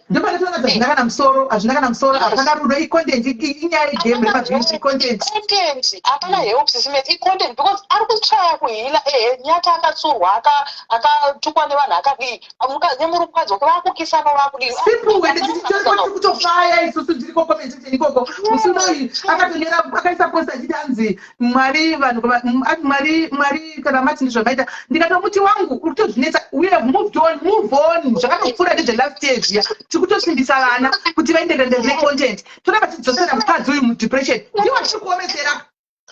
Ndikada kudzosera kumashesime tine nyaya dzangu macelebrity ainzi murume akamitisa adima hombe chero but it's a phase nyangwe mwana ariko nyangwe asiko zvakapera zvakatopera bisasima saka zvakuzoti munhu pakutaura chokwadi pamberi paMwari musikana uya yake pekutanga nyangwe paakauya sisimeri ndozvati munowira naye haana kuuya achida kuyeopa akauya achitsvaga kuone kukudza page but patinokudza page tine chimwe chirwere chatoisa munhu sisimeri depression is easy to enter but hard to come out. Mukadzi uya kuti abude mudepression inini chii handisi socialite but kuti ndibude mudepression ndinotambura kokuzoti iye ari socialite ari pamhene izozvichiona kuti nyangwe akangofosora nyangwe akangoya fesi yakabhenda akunzi akushungurudza asina kufaro. Ngatizivei zvimwe zvokuti unogona kuita guva remunhu rausingazivi anongonzi joya adona afa kutaura chokwadi sisimeri panyaya hapana kana help yakambouya vanhu vaingove kufara nekuseka nekuti ngatitaure chokwadi which is zvakashata. I think iye adzidza lesson ngaadzidze musikana waya kuti akauya zvakanaka papeji rakaachita zvinhu zvake but this thing chaaita ichi inini hangu kutaura chokwadi sisimeri ndiri munhu ari mumarriage ndotombosangana nematambudziko mamwe ari hard akangofanana nemusikana iyoye but munhu wese ane imba yake ane zvaanenge achitsvaga hapana munhu akangobva mumba kwake munoziva background yaJoy akauya akasimudzirwa neZimbabwe pfungwa ringe chiti Zimbabwe ichandikanda pasi ndobva ndadonha fundodzokera kuzero zvaakaita zviya musikana waya zvakangoshata. I think ari kungofanira kungonidha kungoapologize simple because podcast unogona kubvunzwa kana zvebonde kana usingadoni kuti you can pass this question haumanikidzwi. And also zvakare vanhu vese vakuramba vachingotaura vachingoti vachingodzokodza nyaya iyi azodanana nengi uye azodai vachiunza zvima-ex zvake. Are they doing any favor on Joy? No, they are making it worse because kumba kwavo raisina kutorera mufaro izvo zviya nezuva riri kutsviridza kumba kwavo sokunzi saka ichokwadi handiona kuri kunziwa idai saka she will never get any rest. Leave her to rest, I beg. Leave Joy to rest, guys. We've spoken about this. Takataura whistleblowing yakaitwa tikati wenyatisana nekurova mukadzi. Stop abusing mukadzi because we know zvinhu zvakabuda nevoice ravachitaura tikati tikakutsiura tikatisana nazvo ida mukadzi wako tikangozvinzwa futi sesocial media nemafans ako come after you but it's enough. Allow these kids to be, allow them to enjoy their marriage. Let's not stop tirege kuramba chikuta nezvo chingodzosa mugame you know it's true smell.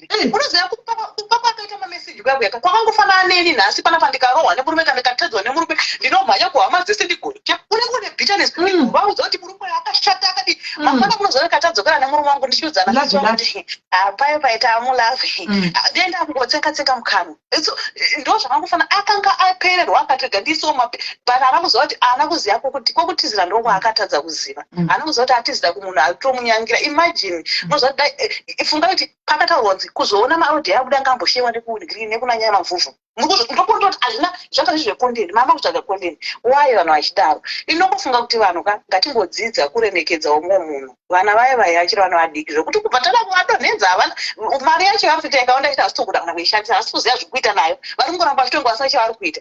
It's better to try to help them than akumana podcast ine basa rese podcast yakwaola no akati Lulu play a very good part, a very big role. Akagona, Papa Lulu akagona. Shekwamari cheko akata whistleblowing tese takauya nenyaya ichita whistleblowing because it was true. And tikataito zvacho kanyaya ndongo nenyaya vakati zvinhu ngazviburiswa anti zvakaburitswa andika zvaburitswa tazviziva andimaona tazviziva zvapera. Ndiri kuramba chokuti kuramba kuchikuta kunzi izvozvi right now ari kudzadana naLuisa ari kudana nekutsvagwa vana Tris lavaya venyaya dzakare. You know, come on. She will never heal. Why do you want to put words in my mouth? How do you know that I didn't talk to you? How do you know? How do you know that I didn't tell you to stop going there? Because me, I didn't go there. I refused to go there. How do you know? Were you there? Stop projecting Jamurkuda. Stop putting words into people's mouth. And look about Kuru.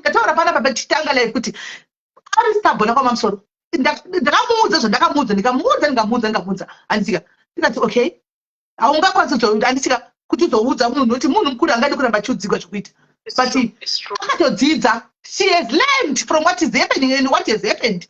She has learned. Nekudza kwakati aiwe swaga pakabva uchimanya kuti dzakuzimabve paya wakadzidza izvozvikapinda muzivo nevakabirigwa kana kuti uchine kesiya handiti iwe swaga asi wakuziva iko zvino chochi analyze nyaya dzako wakuziva pekugumira because uri kuona kuti vanhu vakakubuka nenyaya yezvinhu zvavanenge vachikudza kuti stop doing this, not kuti they hate you, no. Izvozvi wanga watanga content yekutamba uchita sikanindo apa ndiwo handikupindura iwe handitiwedza content tati chitoona ufunge tati tikuwedzera maviews uchitamba wakapfeka magaro wakawedzera vecho wakaisa mberiko taito hautozvidzivi taitoona handikuona. That's the content we want. That's the content we are looking for. You, all of us here, hakuna champion on social media. We are learning every day by social media. Now I know what is right now.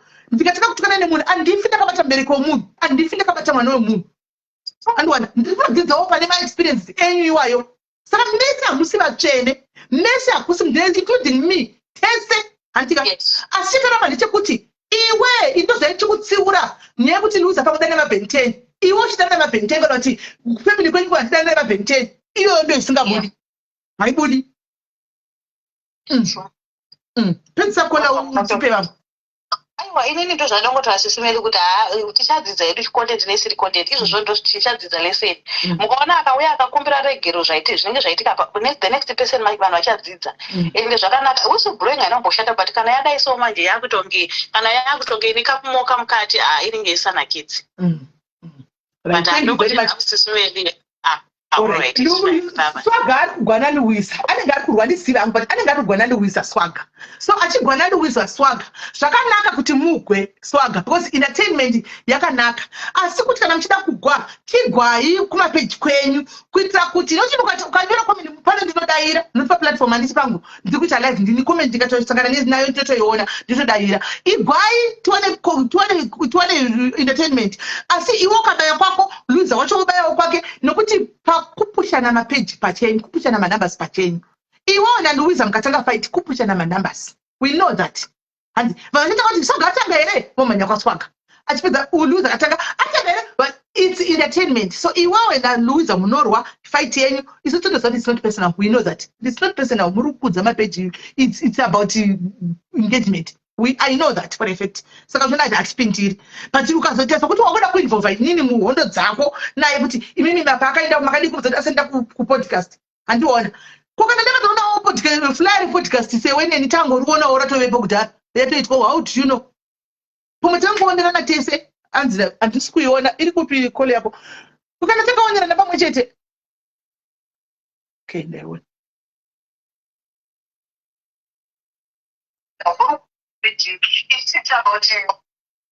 hello Mora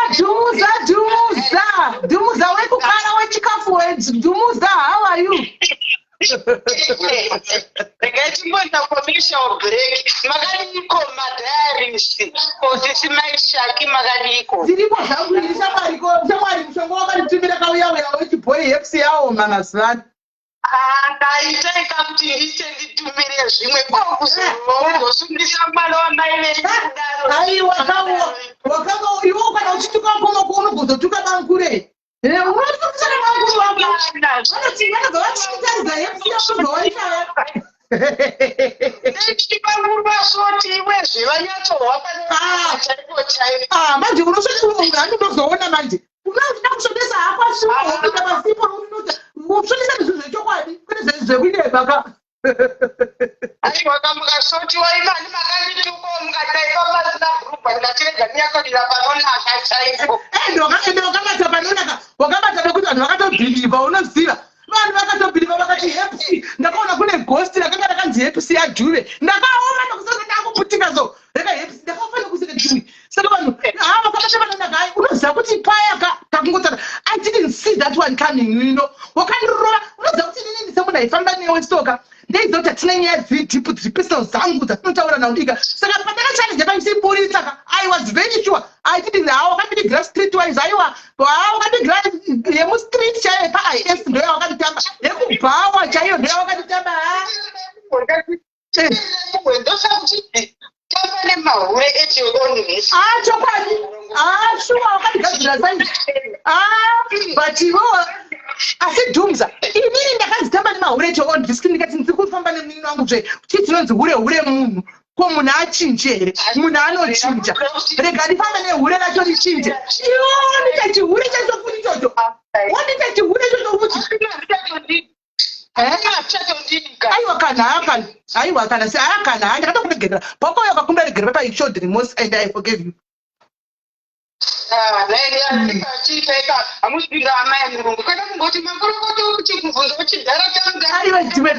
makorokoti takangani hati pawakauya kuseni ndakati makorokoti paikati munini wangu makorokoti shuwa mwari wakaita zvakanaka ndikunofa indouya wakondichiona asi kuti ndongoita wamunyama kuti ndiona usiri life andowani ndiro ndikatoona zvokuri mushadu kuchitonakidza chaizvo ndikati izvi ndozvatoda wakadzidza ka from the best that's good business should go on mazuva ano hangu ndakahanda nevana izvozvo kuti ndiwane chidhara hangi makandisawo pafacebook akautakaitwa kumwana wevamwe chinodawo kutendwa makandisawo pafacebook ndikazonyukura hangu chidhara chako ndizvozvondakaonawo chidhara changu kuti kuitawo zvevana hangu ndiriko kutadzirana vanhu munotadzirana vanotoita muvhoni vandinotaurira zvinhu zvopera moita muvhoni asi ndada kuti hangu mudzeruidza ndikumigirawo KFC kujero akambokuvigirawo iwe akambokuvigirawo Kingsley saka wozomuvigirawo tichatotumira mari ndiwo unikochera nawo uchida kunomupa chikafu kujero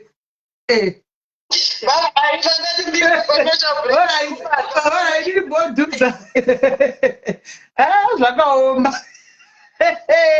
kwantipidze aiwa taku aiwa kantenanyura aiwa masivanda hatirambi takabatiri munoona point yangu guys listen hamusiyedza ndinzwisisei patience mbomirai kunyara ndinzwisisei teerai point yangu my point is yes andika takatukana tinotukana handiti ende inini vanhu vanondifollow vane right yekubatikana mune right yekuti mubatikane handika mune right yekuti mupinde pakadzikadzika but guys paplatform yamuri muri kukanganwa chinhu one handitika platform ino we don't advocate for hondo and magrudge and for chi zvino tikati vanhu vemafamily vari kuuya nenyaya dzavo izvozvi tine mhuri iri kuuya pano handiti tine nyaya iri kuuya yemhuri tiri kubatanidza mhuri isusu takambokonana nevataitamba navo handiti tikatukana toramba tingoti takangovatsamwira chete ngatirambe takavatsamwira it's good kuti tinoregerera toramba tiri kwatinenge tiri hazvine kuti nekuti ndakaregererana naDhumepi guys yava friend yangu pambatemba ende iye Dumebi haasitombori friend yangu ene handisi friend yake. Takaregererana. It's good kuti tikuita izvozvi kuti akaonawo live anokwira akasununguka. Ndikamuonawo palive tinogona kuenda, but we are not friends anymore. Andi muri kupanzwisisa. We are not friends. Muchatoona zvataita tichidla tichifamba chiri. Of course I go to Rustenburg yanditi. Noenda kuRustenburg. Tumepinda tinotoseka totoonana. But chekuti tichazoti zvemoyo mamunza achitaura tamba nehure at your own risk. Ataura ega mamunza achitanzi tamba nemahure at your own risk. Saka ndakutoziva ndakatotsvaka ndakutoziva kuti Dumebi andika chihure chiya chakamboita gore riya chakatomu anoita yese. Saka ndakutoziva. Andi muri kuona. Pakati tanyaya dzekuregerera vanhu wani. Saka kune vari kuti Sisimeli Tanyara tazosiwa take andida kusiya ini ndimi vanhu vangu vekutodaro and I always listen to you. But kwamuri pamunokanga sandi nokuudzai patinodzorana tinoudzana hatisi kuadvocata for ruvengo because panoya vanhu tichibatanidza vanhu. Asi hazvicharevi kuti todzokera kuita mafriends. No. Swaga ndaimuda nemwoyo wangu wese. Zvamunoziva guys. Nemwoyo wangu wese. Ndichitomuita sefirst born yangu chaiyo. Kana pane munhu akandituka Facebook yese zvinoshura ndiswaga. I did not see that one coming as well. Handimona. Then at my own time ndikangoti zvinondiremera ini ndakabata zvinhu izvi. Let me just release. But amundione ndichienda kunotaura nekunotamba naswaga zvakare. Tatove nemalimits. Ndikamuona wachita kone ndogona ngoona okone ndichinekegwa nevamwe mucomment section. But zvokuzoita tete zvakaita zvokuti ndaitomupa nemaideas kuseri handichakwanisi. Ndofunga muri kundinzwisisa. Anditika, hello? Hi, Sisimeli. Yes, dear. Madiaries hadi kuregerera iyi. Kuregerera zvinowanikwa. Mero munenge muchatofa nezvimumumoyo dai madiaries. Ukasafa here unopedzisira watofa iwe ndiwe munhu. Dumebi tokumbira unblock madiaries awakabloka. Dumebi tokumbira kuti unblock madiaries awakabloka. Can you please unblock them? Vari kuda kuunblockiwa. Tinokumbira kuti unblocke. Muchanyera mazita iye ngaunblocke. Dumebi ndokumbira kuti une mazita evanhu vese wakabloka over unblocke kudiaries kupage kwako. Taura hako iwe Soga. Okay. Pane point yandakataura iyaye ndichiti kowai tanchirevera kuti muri kuti aiwa amainyati mukaramba muchitaura kuti uyuyu akadanana naanzani nanyati muri kuheita amainyati zvinobatsirei instead of you kuti muchiregera kuramba muchingounza zvimwe muchitaura zvimwe iwo muchitorwadzisa amainyati ndopandati aiwaka sezvo mukutaura kuti kuramba kurwadzisa why you didn't tell her aiwa iwewe usachaenda uko because kuramba uchirwadzisa amainyati vakakuudza kuti sisiyana nazvo. That was my point. Ndoba ndakubvunza kuti how do you know kuti iwe nenatina kutongonerana here reflyer rabuda. Unoziva here kuti zvinoitwa kwaOla haasi malive haya. Anenge zvezvo zvakaitwa kudhara anoita ma-pre-recordings. Haasi malive. How do you know? Tinogona kuita kaona flyer tese ratongobudawo kuti okay. Saka ukwenda podcast kwaOla uchati kudini zvakatogadzikwa kudhara hapachina. Kana kuti pamwe ndakatomuti wangu kwaona kuti ndakaramba kuenda wangu siyana nazvo. Unokuti anokuisa pakona munhu uyu. Handowana akati ndikuzama kugadzira zita. How do you know? Alright, asi kudanana zvake akatodanana zvokutoti amainyati paipa vaizotaura newe murume wapepeka akangotadza chete nababa kudai nyaya iyi ndakaiburitsa kare kare wanhai Sisimeli. Utipe V11 acho unaro here saka V11 kuti vakadanana unaro here because kuipisana munongoipisana tapasocial media wedre kuti kuipisa ndiwo kwauya naro unaro here tipe V11 tanesa nokuitiswa muchivengana mega muda kutihotifunga tipe V11. Sisimeli aitoenda musikana uyo achidhiraivha nyati kudai obva atomutora kudai otoenda naye kuhotera. Wakavaona here saka tipe V11 nokuti panodhiraivhiwa mota Swaga panodhiraivhiwa mota Swaga vachinda kuhotera panofa kuita mumwe munhu akaona iwe wakazvionepi wairepi yochigara kuSandton uko iye achigara kuPretoria. Tichivurika tione seposta papeji pako tinoda kuzviona. Tererai ndauti mudhusise uyu anonzi Luisa uyu aidanana naNyati. Nyati achidanana futi una Tracy anditi. Then Tracy wacho iye ndobva abatira machats mufoni yaNyati kuti ari kudana Luisa. Then ndobva akonfranda Nyati kuti ko iwewe Nyati wauri kudana ndobva ati atora zvinhu zviya zviye mainformation ese ndobva atozvoona kuti aiwa mainformation ese akatotora uyu Tracy mufoni yaNyati ndobva atoisa mufoni make ndobva akonfranda Nyati uyo ndobva aenda akanoudza Luisa kuti ndo zviri kuitika. Luisa ndobva achimufurira kuti iwewe chirinda unodhilita unoita kunge uri kuda kumunhisa uda kumupa mari uda kuita sei wodhilita machati wodhilita zvinhu zvese zvaakatora zvese zvaainazvo mukunzwisa. Ndosaka pepe uyu aitaura kuti ndakamufurira kuti ndinodhilita machati aitoritira iye kuti ape machati ake kuti atakurisa aikazve mukufunga ndeyekunyemba here sisimei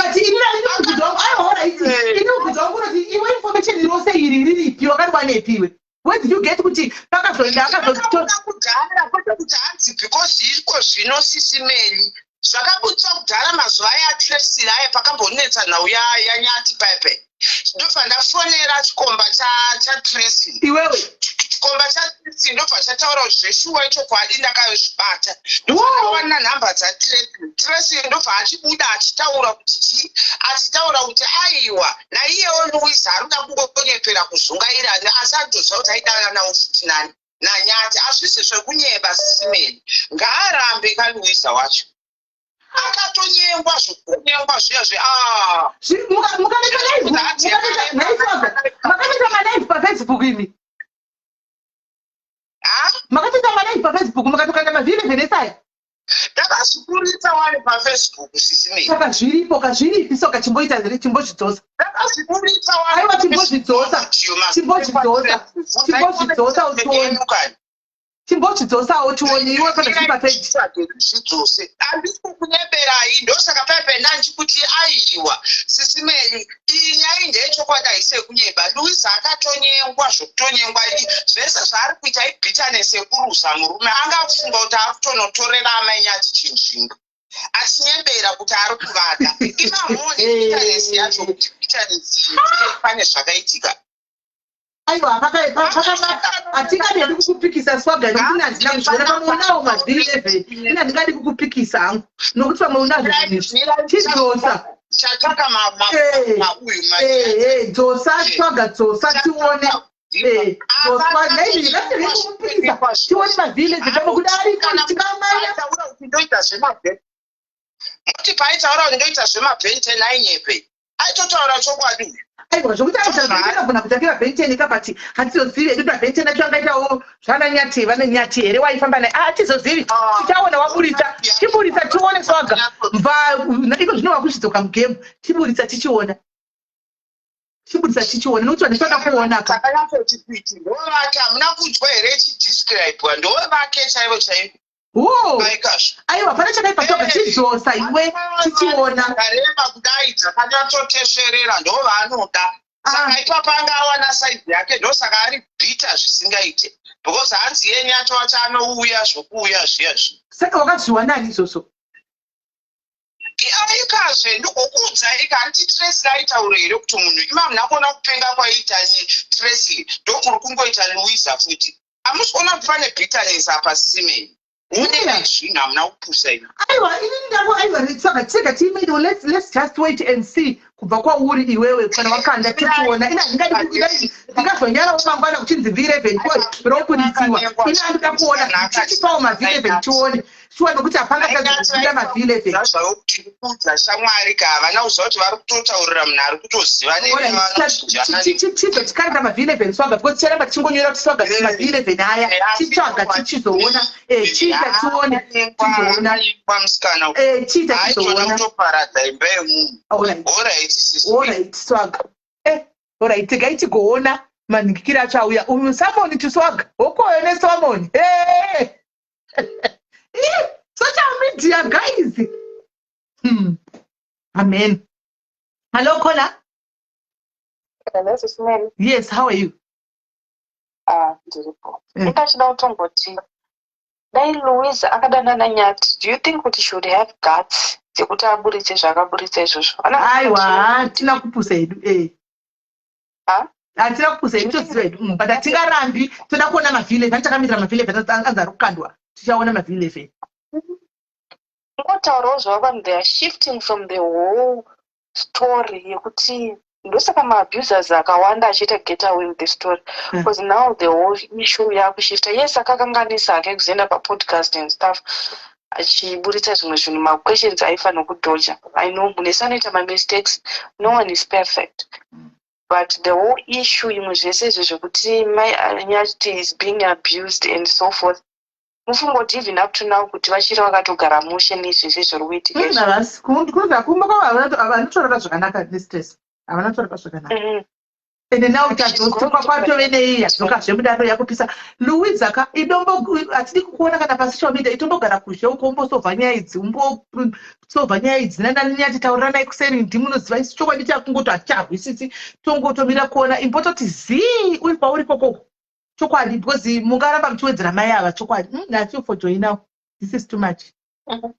Because izvinezvi kana even ma-in-laws ake vanenge vachitongopota kuti mungozviona zvinhu zviye zvekungoramba shongodzoka zita rangu it keeps on coming up.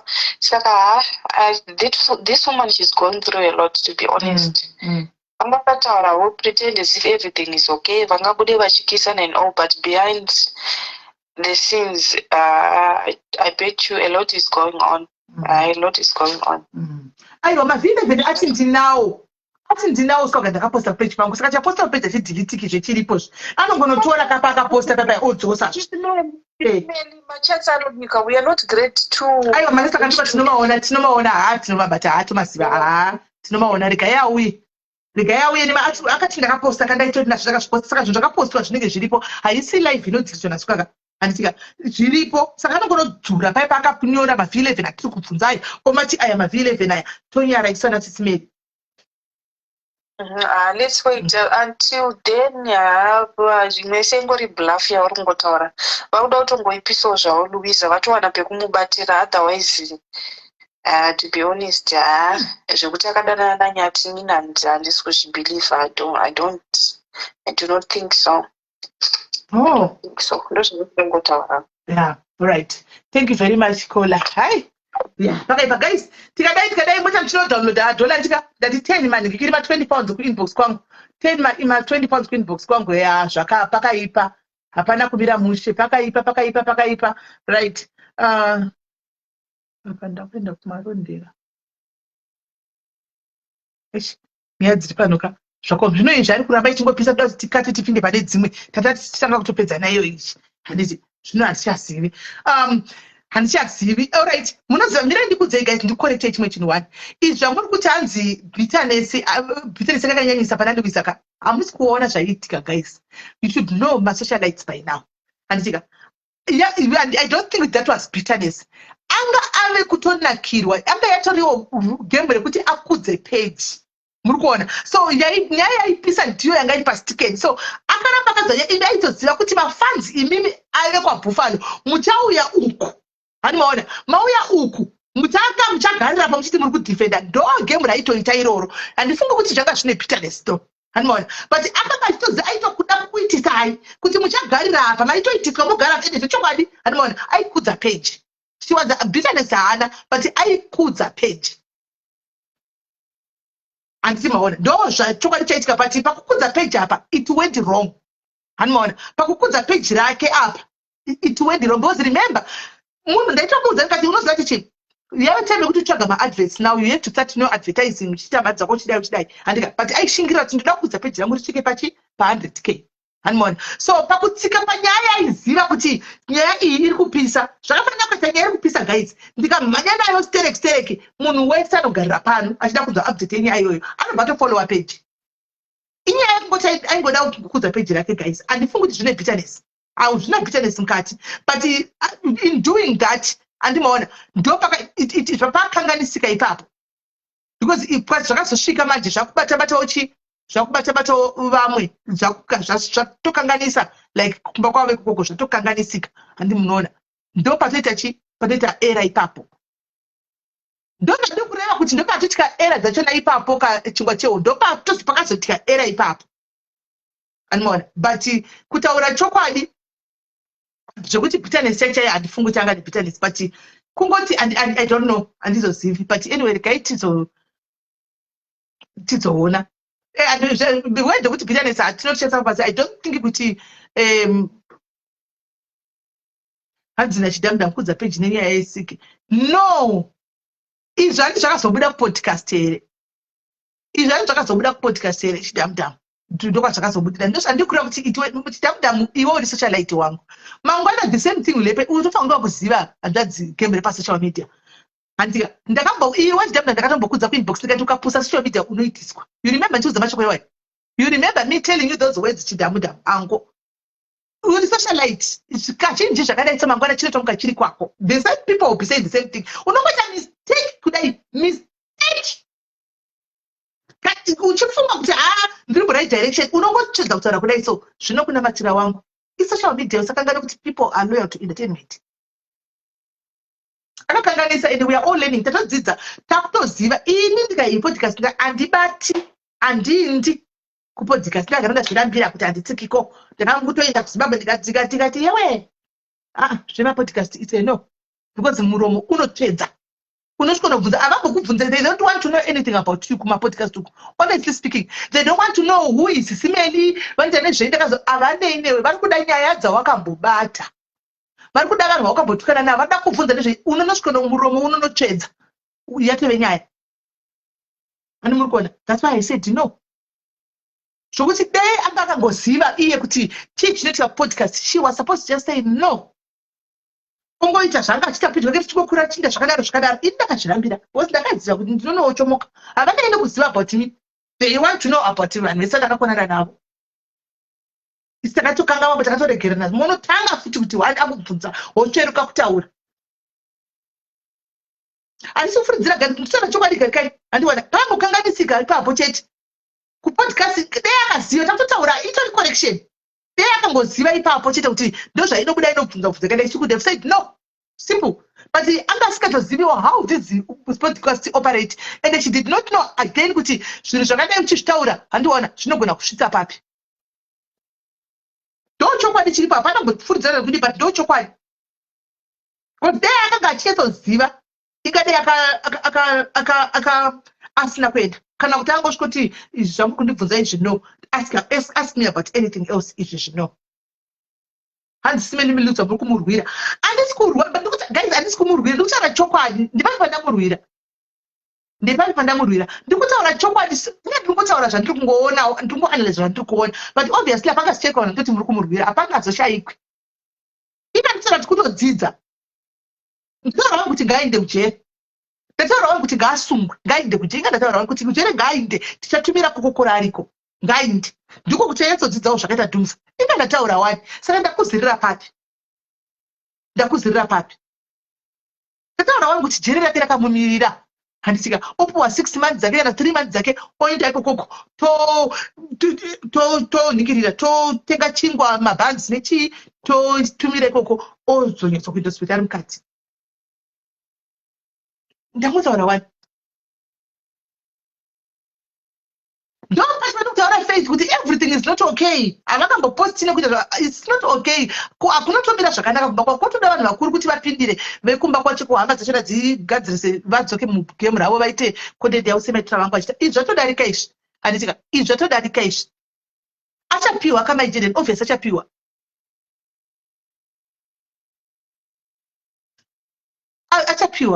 obvious achapiwa pamwe vachivakaisa musevha handi ari kuzimbabwe mwachasevhigwa kusouth africa ikoko pamwe achapiwa afisika south africa handi izvino ari kuzimbabwe pamwe vakamira ti maloyas andakatarisa zvakanaka ndakane nhamba dzeku ese kureva kuti achiburuka ndege vane vakamumirira achingotogwa tataena faka ijeri zvakaitwa pana vhiko achingoburuka chete tataena faka jeri ozonodaira ari kujeri handimaona saka its just mete kuti guys wisdom dzedu dzinosiyana handimaona we are allowed to say no andika and we are allowed sometimes kuti zvimwe zvinhu tinokwanisa kurega zvichidarika anditi kusungwa achaenda achasungwa akachaenda unopinda mumasauzi macho imomo ogara imomo odzidza imomo kokuti ngaga kutenga here nemabhanzi totenga isi kuku nemabhanzi tomupa odzoka aziva manje adzidza kuti izvi kana handi masvona chete. Right guys, so pane umwe rachitova chite zvokutaura.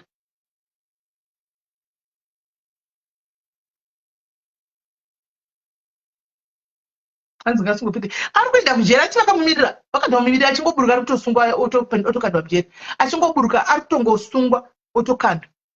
Hanzi kwaisi dhirama rekuti tisabvunze zvavheko here. Aiwa vheko akatonzi anodzoka pisa 27 handakaenda koti anodzoka pisa 27 anoenda kujeri.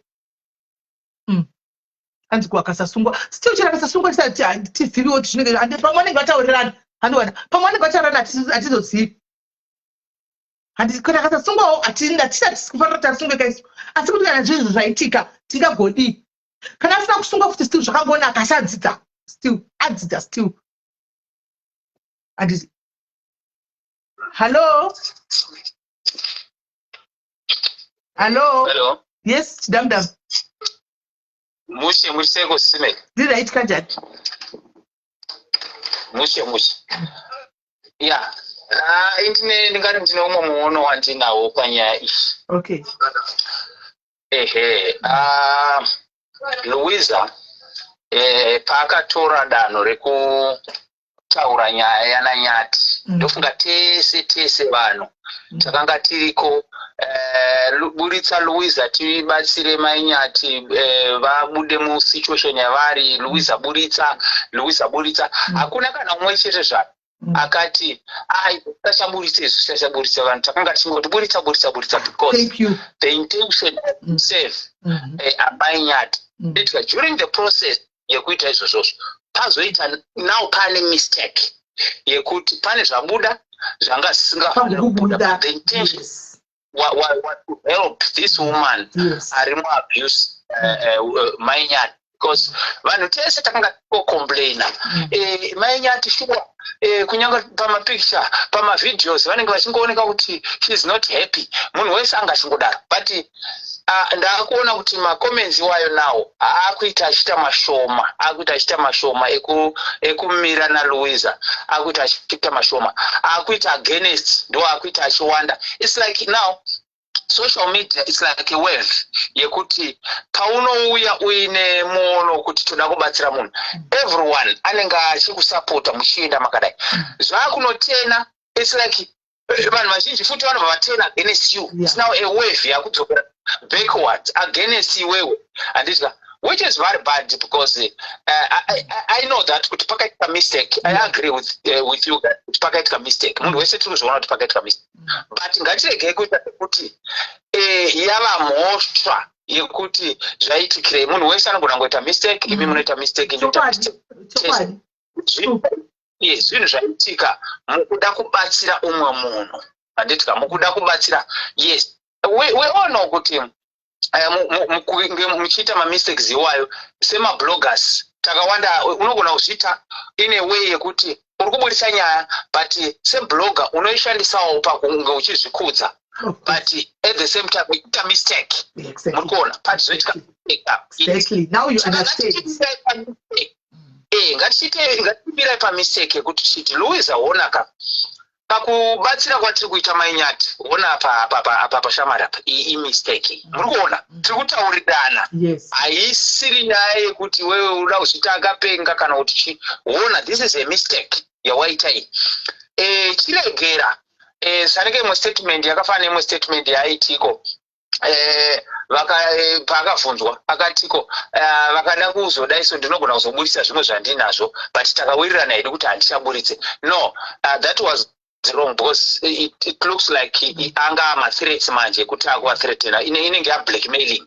Izvozvozvo ndo zvatiri kuti ndo zvaanofanira kungotsurwa chete kana achida ake kutsurwa but pano pasocial media kashoma kuti titsure munhu zvokutomugarisa pasi izvo waita wrong. Socialite rega ari kubvuma aritode kutsurwa avatode kutsurwa sandire hapana munhu anozokwanisa kugara newo pasi achikuti izvi siya izviita izvi ya saka ndo handingangotiwo mamistakes andakaona hangu ekuti ngaachirega kuita sekuti mukubatsira achirega kuita sekuti ane mama-words ekuti anenge akuita senke blackmailing iya yekuti makadai so ndinozodai so it's like asiri zvokubati haisiri help handitka saka ndongoti izvozvozvo ngaachimira. I think pazvasvikapa pakudai decision yake yekuti aona kuti anogona kukontinya here kana kuti anogona kuchimira nezvenyaya iyi.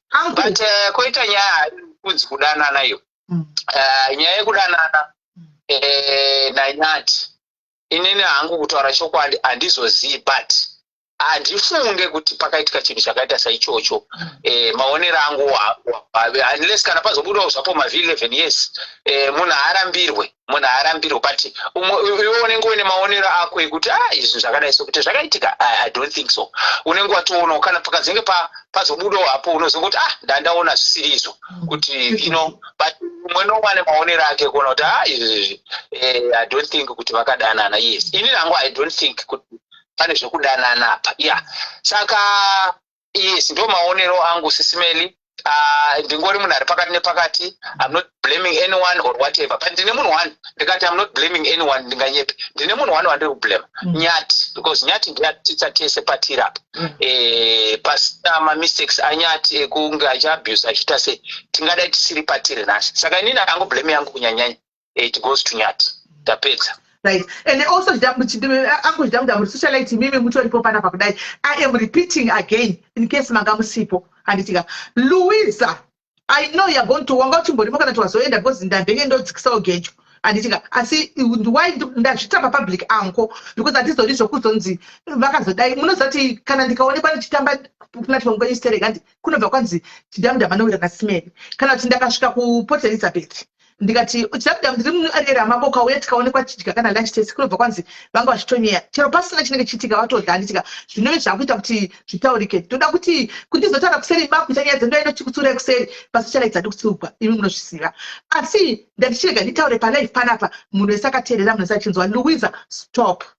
Ndokumbirawo Louisa zvazvino, do not ever again talk about the Nyati family. Ever again talk about the Nyati family. Guys, be my witness. I will be the one, the first one. This time,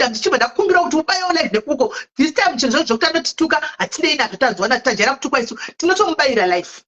Do not ever talk about the Buffalo family. Whether do your lives as if you don't know them.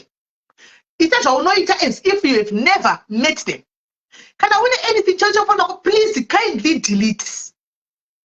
Anything, kindly delete everything and move on. A mistake was that you have made a mistake. Yakushita bawashika apa kana kanda kujere unongo chiko zati ndiwo kashisapa ko mjere mako and one kana kwanza unawo wadzidza andika ever talk about this issue again. Ndofunga ndokuti paite peace because you keep on talking about it parikubuda wedokuti watove ne bitterness.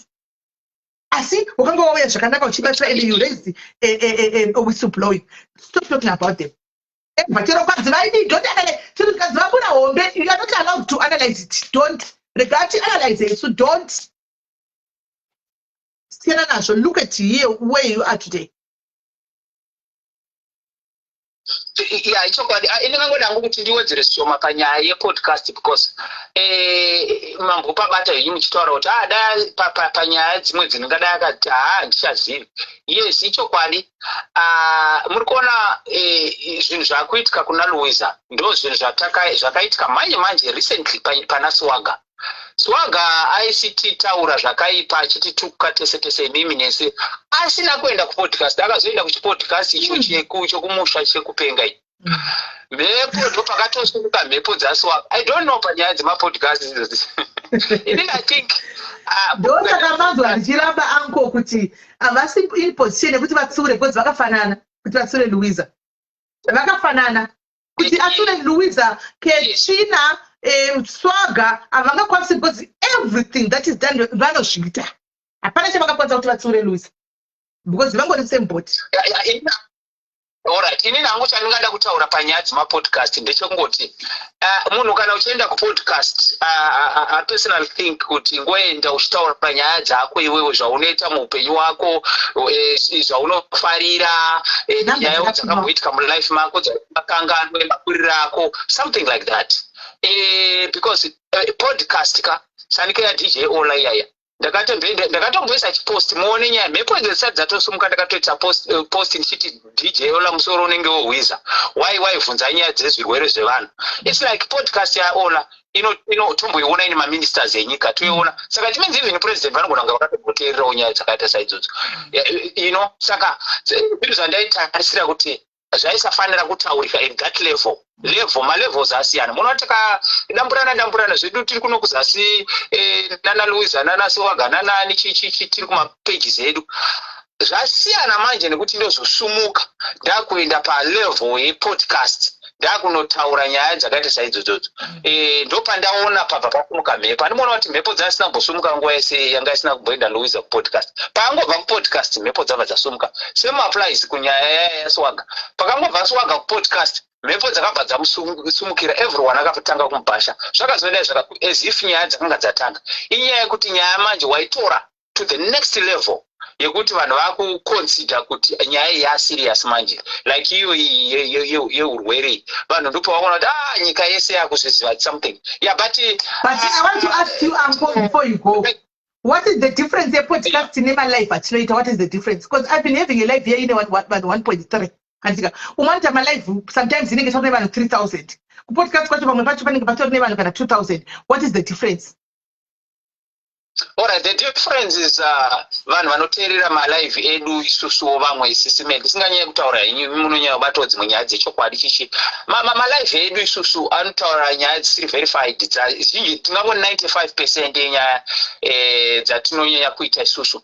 Dzimwe dzacho kada kuzonyatsodzitarisisa kudzitsvagiridza ndedzekunyepa, you understand. Saka kune vanhu vasingatoteereri completely maplatforms iwayaya totarisa podcast inyaya yekuti vanhu vanobhiliva kuti inyaya dziri verified dzekuti munhu ari papodcast nyaya dzaari kutaura dzine chokwadi saka vanhu vanobhiliva saka ndori yandingati different. Also audience yana DJ Ola yakati kurei kupfuura maaudience dzedu isusu tiri pasi saka zvakawanda zvinotarisiswa kana vanhu vachikombera malive nepodcast inotarisirwa kuburitsa nyaya dzechokwadi. But now but now if they take me and I go there and I make zvandotaura podcast ikoko vasina kuverifya zvobuda papa tingati yataura nyaya dzechokwadi. Alright, imimi sisimeri makaenda makanonyepera podcast about your life pana munhu ane dambudziko. The thing is like it's no longer about my life. You see where I'm going now. Podcast that is no longer about my life. They don't even want my life. Mukuna mane era. Katiba take kwense and let's be honest. My podcast is not about your life. Mimi angu mkaenda kuninguko ku podcast. Amusu kumbona kubvunza kuti ndera nonzi Nox.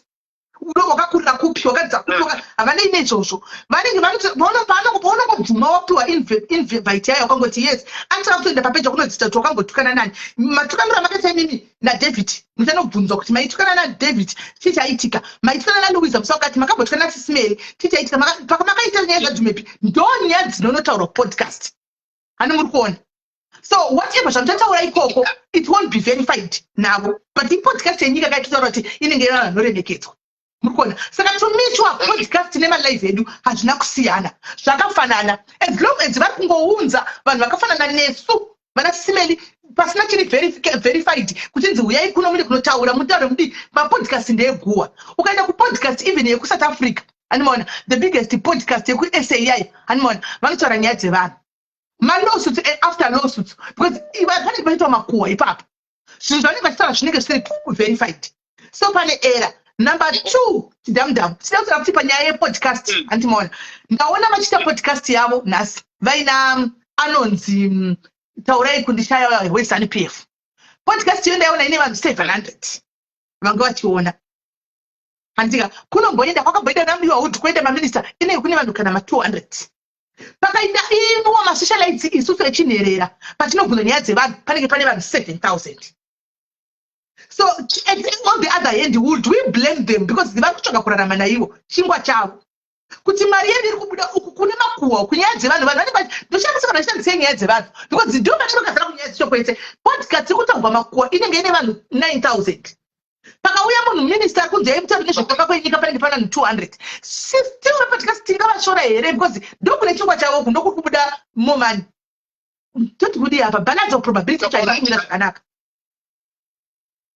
Yes, aiwa papa muri right Simeli. Nyaya podcast musiyano muripo ndokuti remember vanhu vane mapodcast akaita sanika na DJ Ola vanhu vakaita journalism handika vanhu vakazoendera kuchikoro. That is why muchiona kuti vanozo air zvinhu zviya zvava avaite live inenge iri pre-recorded because zvinovapa mukana wokuziva kuti in fact wokuedita vachiona kuti izvi havangazviburitse izvi vanozviburitsa. Isusu zvakafanira izvo zvani muri kuona muri live ndikatongopotsa kutaura panapa muchakwanisa ndakatosiya inini watepastike. Yes, saka paipa pavanenge vakaita pre-recording yekuti vari kutora vari kuinterviewa someone vane mukana wokuita editing yekuti zvimwe zvinhu zvinogona kudamage someone handitya zvinofanirwa kubviswa. Inini kana ndakatukana nevanhu pichinyaya dzinonakidza vanogona kutaura because zviri kuitika inini mukati but kana nyaya yepersonal life yeumwe munhu especially nyaya yeurwere hweumwe munhu is something DJ Ola. Ini ndosaka ndakatuka DJ Ola. Ini ndakamutuka DJ Ola because ndakatomuti nenyaya yekuti yes mukana wokuti abvise wanga uripo. Yes, even if akaita mistake yekuti akazvitaura but DJ Ola iye semunhu akaenda kuchikoro because tiri kumutukira nenyaya haafaniri kuzvifananidza nesu hatina kuenda kuita journalism asi iye akaita handika anotoziva ma-consequences ekutaura. Iye akatozvitaura Simeli, I don't want to lie. Inda kupedzisira kwelife akati nyaya dzadzikutoisei handikuzvona. Saka it's something chaaitoziva iye kuti zvinhu izvi zvatiri kuita panapa zvinogona kusvitsa. But iye asara nemanumbers uyo akunosungwa iye asara nemanumbers mari yapinda mupocket make asara nemanumbers but uyo aurisiva masamoni you see ndosandoti ona ngaasungwe naiye because that was scripted before yakasiri live tichachiya yanga iri video yakatoitwa ikazongodziswa selive aifanira kuedita that part semunhu akaita journalism aifanira kuedita ipapo. Yes, indosaka ndakatuka iye because ndiye muridzi weplatform ndiye anofanira kuziva mavalues eplatform yake ndiye anofanira kuziva kuti platform yangu yakakura zvakadii zvaisingafaniri kueya nezvainofanira zvose izvozvo zvinofanira kunge zvichikondrwa naiye Ola. Munhu akauya panapa Simeli akauya papenyu panapa imimi munofanira kumisa munhu kuti vachidhamudamusa makutaura zvikakuchikudonedzai you understand what I mean because ndogona kungotaura zvese whether pamwe ndiri kurasika or something like especially kana iri isiri live mune mukana wokutoti izvi zvakataurwa nachidhamudama arega ndizvibvise izvi ndikazvieya zvinoafekta upenyu hweumwe munhu wandiri kuona. Saka ndozvaifanira kuitika payapa. Yes, Louisa akaita mistake but at the same time DJ Ola aifanira kunge akarectify that problem kuda pamwe izvozvi nhasi unhu pamwe rikari asina problem and I don't think kuti vananyati vaenda kuno mhangara nyaya iyi dai pasina nyaya yenhinge damukudza nyaya chaiyo iripo inyaya yeurwere hwavo ndo chete yakavapusha kuti tisvike patiri nhasi pamaningirikini maletter of demand atakuona ari kuuya kuna Louisa. Yes. Right. I don't know. I hope chidhamudamu the way you have learned a lot papa. Pazvinoitika zvinhu zvakadai dzidzai. Torai todzidzai next time ukaiuya inda kupodcast zoti uri kunoziva zvokunotaura kana kuti une right yekungoti it's a no I'll pass. Because you'll be held against zvinhu zvawataura usingafungiri and I don't think kuti she ever saw this coming. Kuti ndato ana akatobva chifanira anaenda kupodcast ladai haana kuziva kuti patokanganisika ipo paya. Yes, that was a mistake. It's like zvedu vanhu tikugona ngomuti akakanganisa but it was a mistake. Indiona hangu maonero angu inini indakangoona sanike mistake yaakatongoitawo yekuti akazvitaura asingazive ma consequences or whatever. It's like vanhu vanenge vakuti muri vanhu vakuru maisafana kudaro. Hapana munhu asingaite mistake. Imimi pamuri papa Sisimeli muri mukuru kuna Louisa. Munogona kutoita mistake chero nhasi, munogona kuita mistake chero mangwana. Mistake haina age. Andika. Saka ndizvo zviripo. Changodiwa ndechekuti iye musikana ngaachingozvigamuchira kuti akaita mistake.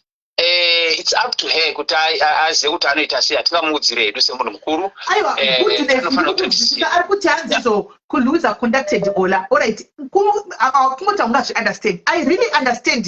Gabriel Pastor Meda ndoriziva guys. Akati kana akaconducta Ola chinduku yako akatoenda achifunga kuti kunosimuka.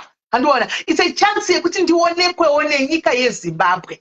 Andi uri kuzwa. Akatoenda achitoti ndinoonekwa nenyika yeZimbabwe. At least this is my chance to grow. Andi unoona. So nyaya yaipisa. Handi nyato Ola chaimutagira nyaya dzananyati. Uri kuona.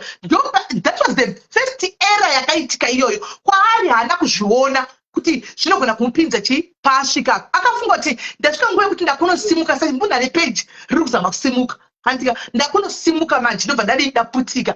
Anti waona pakunotaura nyaya iyoyo so zvanga zvisina kunoipa dei akanotaura but pane sensitive iye but yatiri kutiona iye Ola because yanga isiri live yayi handika it was pre-recorded aifanwa kukatawo ipapo handimaona nyaya yavo yaingopera ingadei akangotukwa nemafadzani yati zveimusiwoyo zvakapfuura pasina masamonsi uri kuona iye she didn't see this one akafunga ndiri kuenda kunokura because kazhinji podcast remember inoonekwa nevamwe vanhu vanenge vari pasocial media but vasingazivi mapage enyaya vanongotoona okay vakutonofollowa kuti vayotsona kuti adeshe unoona. Yes, ipapo Sisimeli ndoda kuti ndibva ndawedzera kuti inini maonero angu ndeyekuti Louisa achibva kunoko handiti kunyaya achizoenda kupodcast toda kutarisa momentum yaanga ainayo yakabva nayo kunoko anga ane overwhelming support handiti yekuti Louisa waita chinhu chakanaka chekuti waburitsa mainyati munyatwa muabuse so munhu uye wekuti anga ane that support yanditika angane that support yevanhu yekuti zvawaita izvaburitsa it's like saka akazonopinda muproblem handitika achifungidzira kuti aenda palevel yekuti zvinakudza nyika yese kuti at least muri kuona kuti amwe good example yekuti ndakwanisa kugadzisawo imba yananyati muri kunyatsonzwa kuti kwangapinda dzake kuti ndifungowo mafunda aita ekuti akafunga kuti right ini ndasupport mazimbabweans tese taimusupport imimi inini everyone taimusupport Louisa wagona mainyati ezvinezvi shuwa vanga vanzwa neabuse tese taimusupport saka paipa akatoenda akatenga achitoenda achitoti alright now ndiri munhu auya akamiririra madzimai ari kurwira kodzero dzemadzimai ari kurwira mainyati muri kunyatsonzwisisa aiti ari kurwira not knowing kuti mukurwira imomo ndoma akazoitawo mistake so I think kuti guys ndo zviripo ngatingoziva kuti pakaitika mistake pakaitika mistake yes the other thing now we focused on Masamon and say Nika tata ignore gender based violence aina basa munyika anditi tata ignore apasina chaona zvakanaka zvakaitawo zvokuita whistleblowing because you guys you could see and maona kutaura chokwadi you could see even before it came out you could see and a lot was happening. So no one is now interested in the abuse. No one is also interested now. Saka achagara zvakanaka here mwana uyu what's going to happen takuma yanenge kuti asungu amepoe masamoni achasungu opwa amepoa masamoni akosungu enda kujeri zveshuwa andika but is she safe my bufana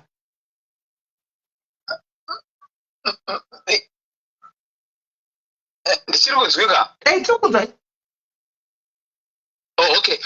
Ini nangu kutaura chokwadi Sisimeli ndechekuti ndambotaura pekutanga kuti social media is like a wave yekungoti mhepo yakachinja yakatora another direction mvura yakutoenda ikoko mawaves akutochinja direction ndikatotarisa vamwe vanhu aiti buritsa Louisa buritsa zvokuti makatoenda pamacomments epamaaudios iwayo aiburitsa nyaya idzi vanhu vaisapota nhasi semuvanhu ivo vaisapota ndo vanhu vakuti Louisa sungwa ngaagare mujeri vakuignora motive yanga iripo yekuti kuri kubatsirwa mainyati kuti vabude vanhu vatoignora zvese zvekuti mainyati upenyu hwavo hwamira sei, vabatsirika here, zvafamba sei.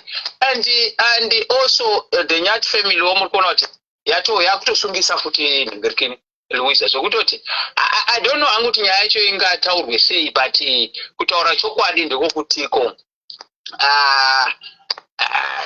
nyaya dzevanhu nyaya idangotidzidzisa kuti nyaya dzevanhu sisimeida kutaurira. Ukaona munhu ari padambudziko, handitya, ukaona munhu ari padambudziko ingotarisa, because unopedzisira wato muproblem ndiwo. Izvozvi Louisa anga ari mukubatsira, but tasaimuona kuti izvozvi mai matiaunzwa kunzi asungiswa mumakotsi akutosipenda mari kubva muhukuma. Yes, saka in other words nyaya iri ngoda kutidzidzisa kuti nyaya dzevanhu kana kuti nyaya dzekudzimba dzevanhu kana tingokomendawo, let's just ngatingoisei macomments kwete kupinda. Ukapinda madziri dzine maconsequences ekuti dzinogona kusiya munhu wokuti wakuvengwa nenyika. Izvozvi ani muri kuona Louisa atone vamwe vanhu vaimufarira vakutomuvenga, atotsvaga maenemies.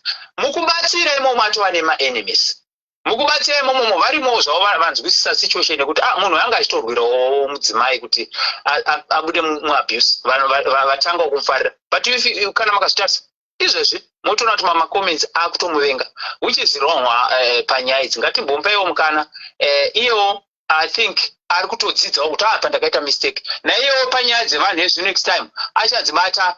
Amasitalaita auji gari murando zvitanyerwa post kuti madhayari siyana yeye. Hani mamuona kuti Louisa Aristobonica mamuona mogaka kuti Aristobonica haudzikwi. Hani mamuona muri kutaura ndimi kutarisirwa post kunzi madhayari zimufanitsiura siyana yeye. Hani mamuona, hani mazviona ka manje izoti tinewe ende tinotongokutsiura uchida usingadi, tinotongokutsiura.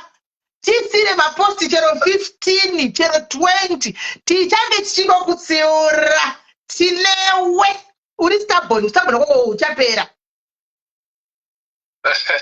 Alright, inene ngatitaurawo futi side rimwe sisimeli ramainyati, handitya mainyati vane era futi yavakaita. Yes, vanga vari munhu anga ari mudambudziko, but izvozvo especially nyaya idzodzo dzekuti dzeurwere vaifana kudzisiya, vaifana kurekodha kunetsana kwavo kwavaita naNyati nezvimwe zvese izvi. It was okay, but apa panyaya dziri dzekuti zoti urwere ipapa tikutozvitauriro hedu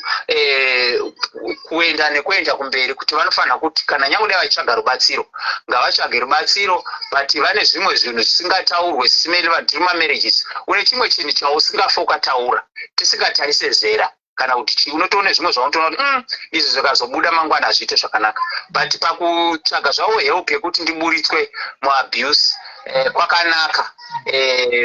Hazvina formula yekuti vangatsvage kupi rubatsiro, unongoendawo pamunhu ari padhuze kuti vedu ndiri mudambudziko zvaasina kuipa, but next time mainyati vanofanira kunge vachitsvaga zvimwe zvokusiya kuti hai zvindotaura but zvinofanira kuzvisiya, because pane sange izvozvi nyaya iyoyi as much as vaitsvaga rubatsiro but yakuva affecta, because nyaya yeurwere naivo vatu vainvolved haichabata Nyati chete ari kuva naivo yatova affecta.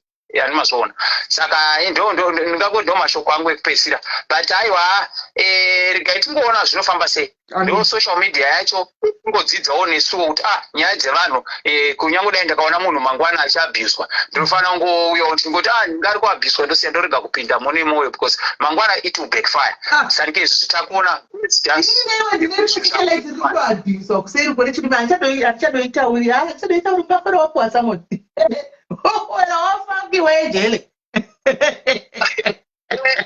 unoiswa mujere dambudziko riripo. Vanhu vanenge vamurudo, murume nemukadzi vese vanenge vakupandukira zvekuti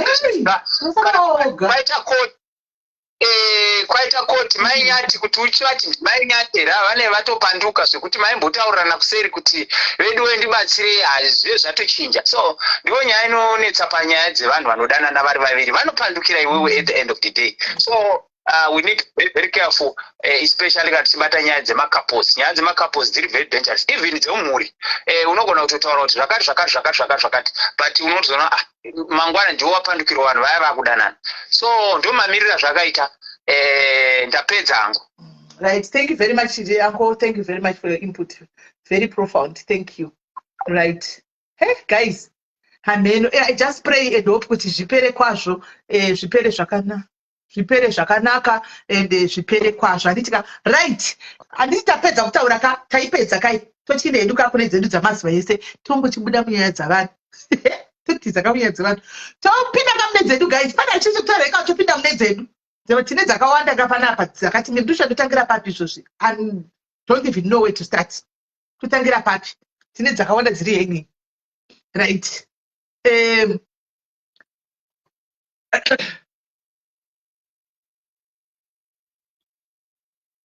Anzo unonzi pinda apa zvemeriti vanhu. Inse ndongopinziwa ini. Ini ndokada ndangopinzwa. Ndokada utswana ngouya pa. Simedi batanya pano tibatsire. Ndotopinzwa ini. Saka ini ndongopinda ini. Yadzira kana samudzira zveto zvitangira ipapo. Tozvionera tutangira ipapo parinenge rauya. Ndingwa vana dhumza takangu vasungiso ndongosungwawo. Unongosungwa wondoita ndodzoka. Handimaona. Saka right.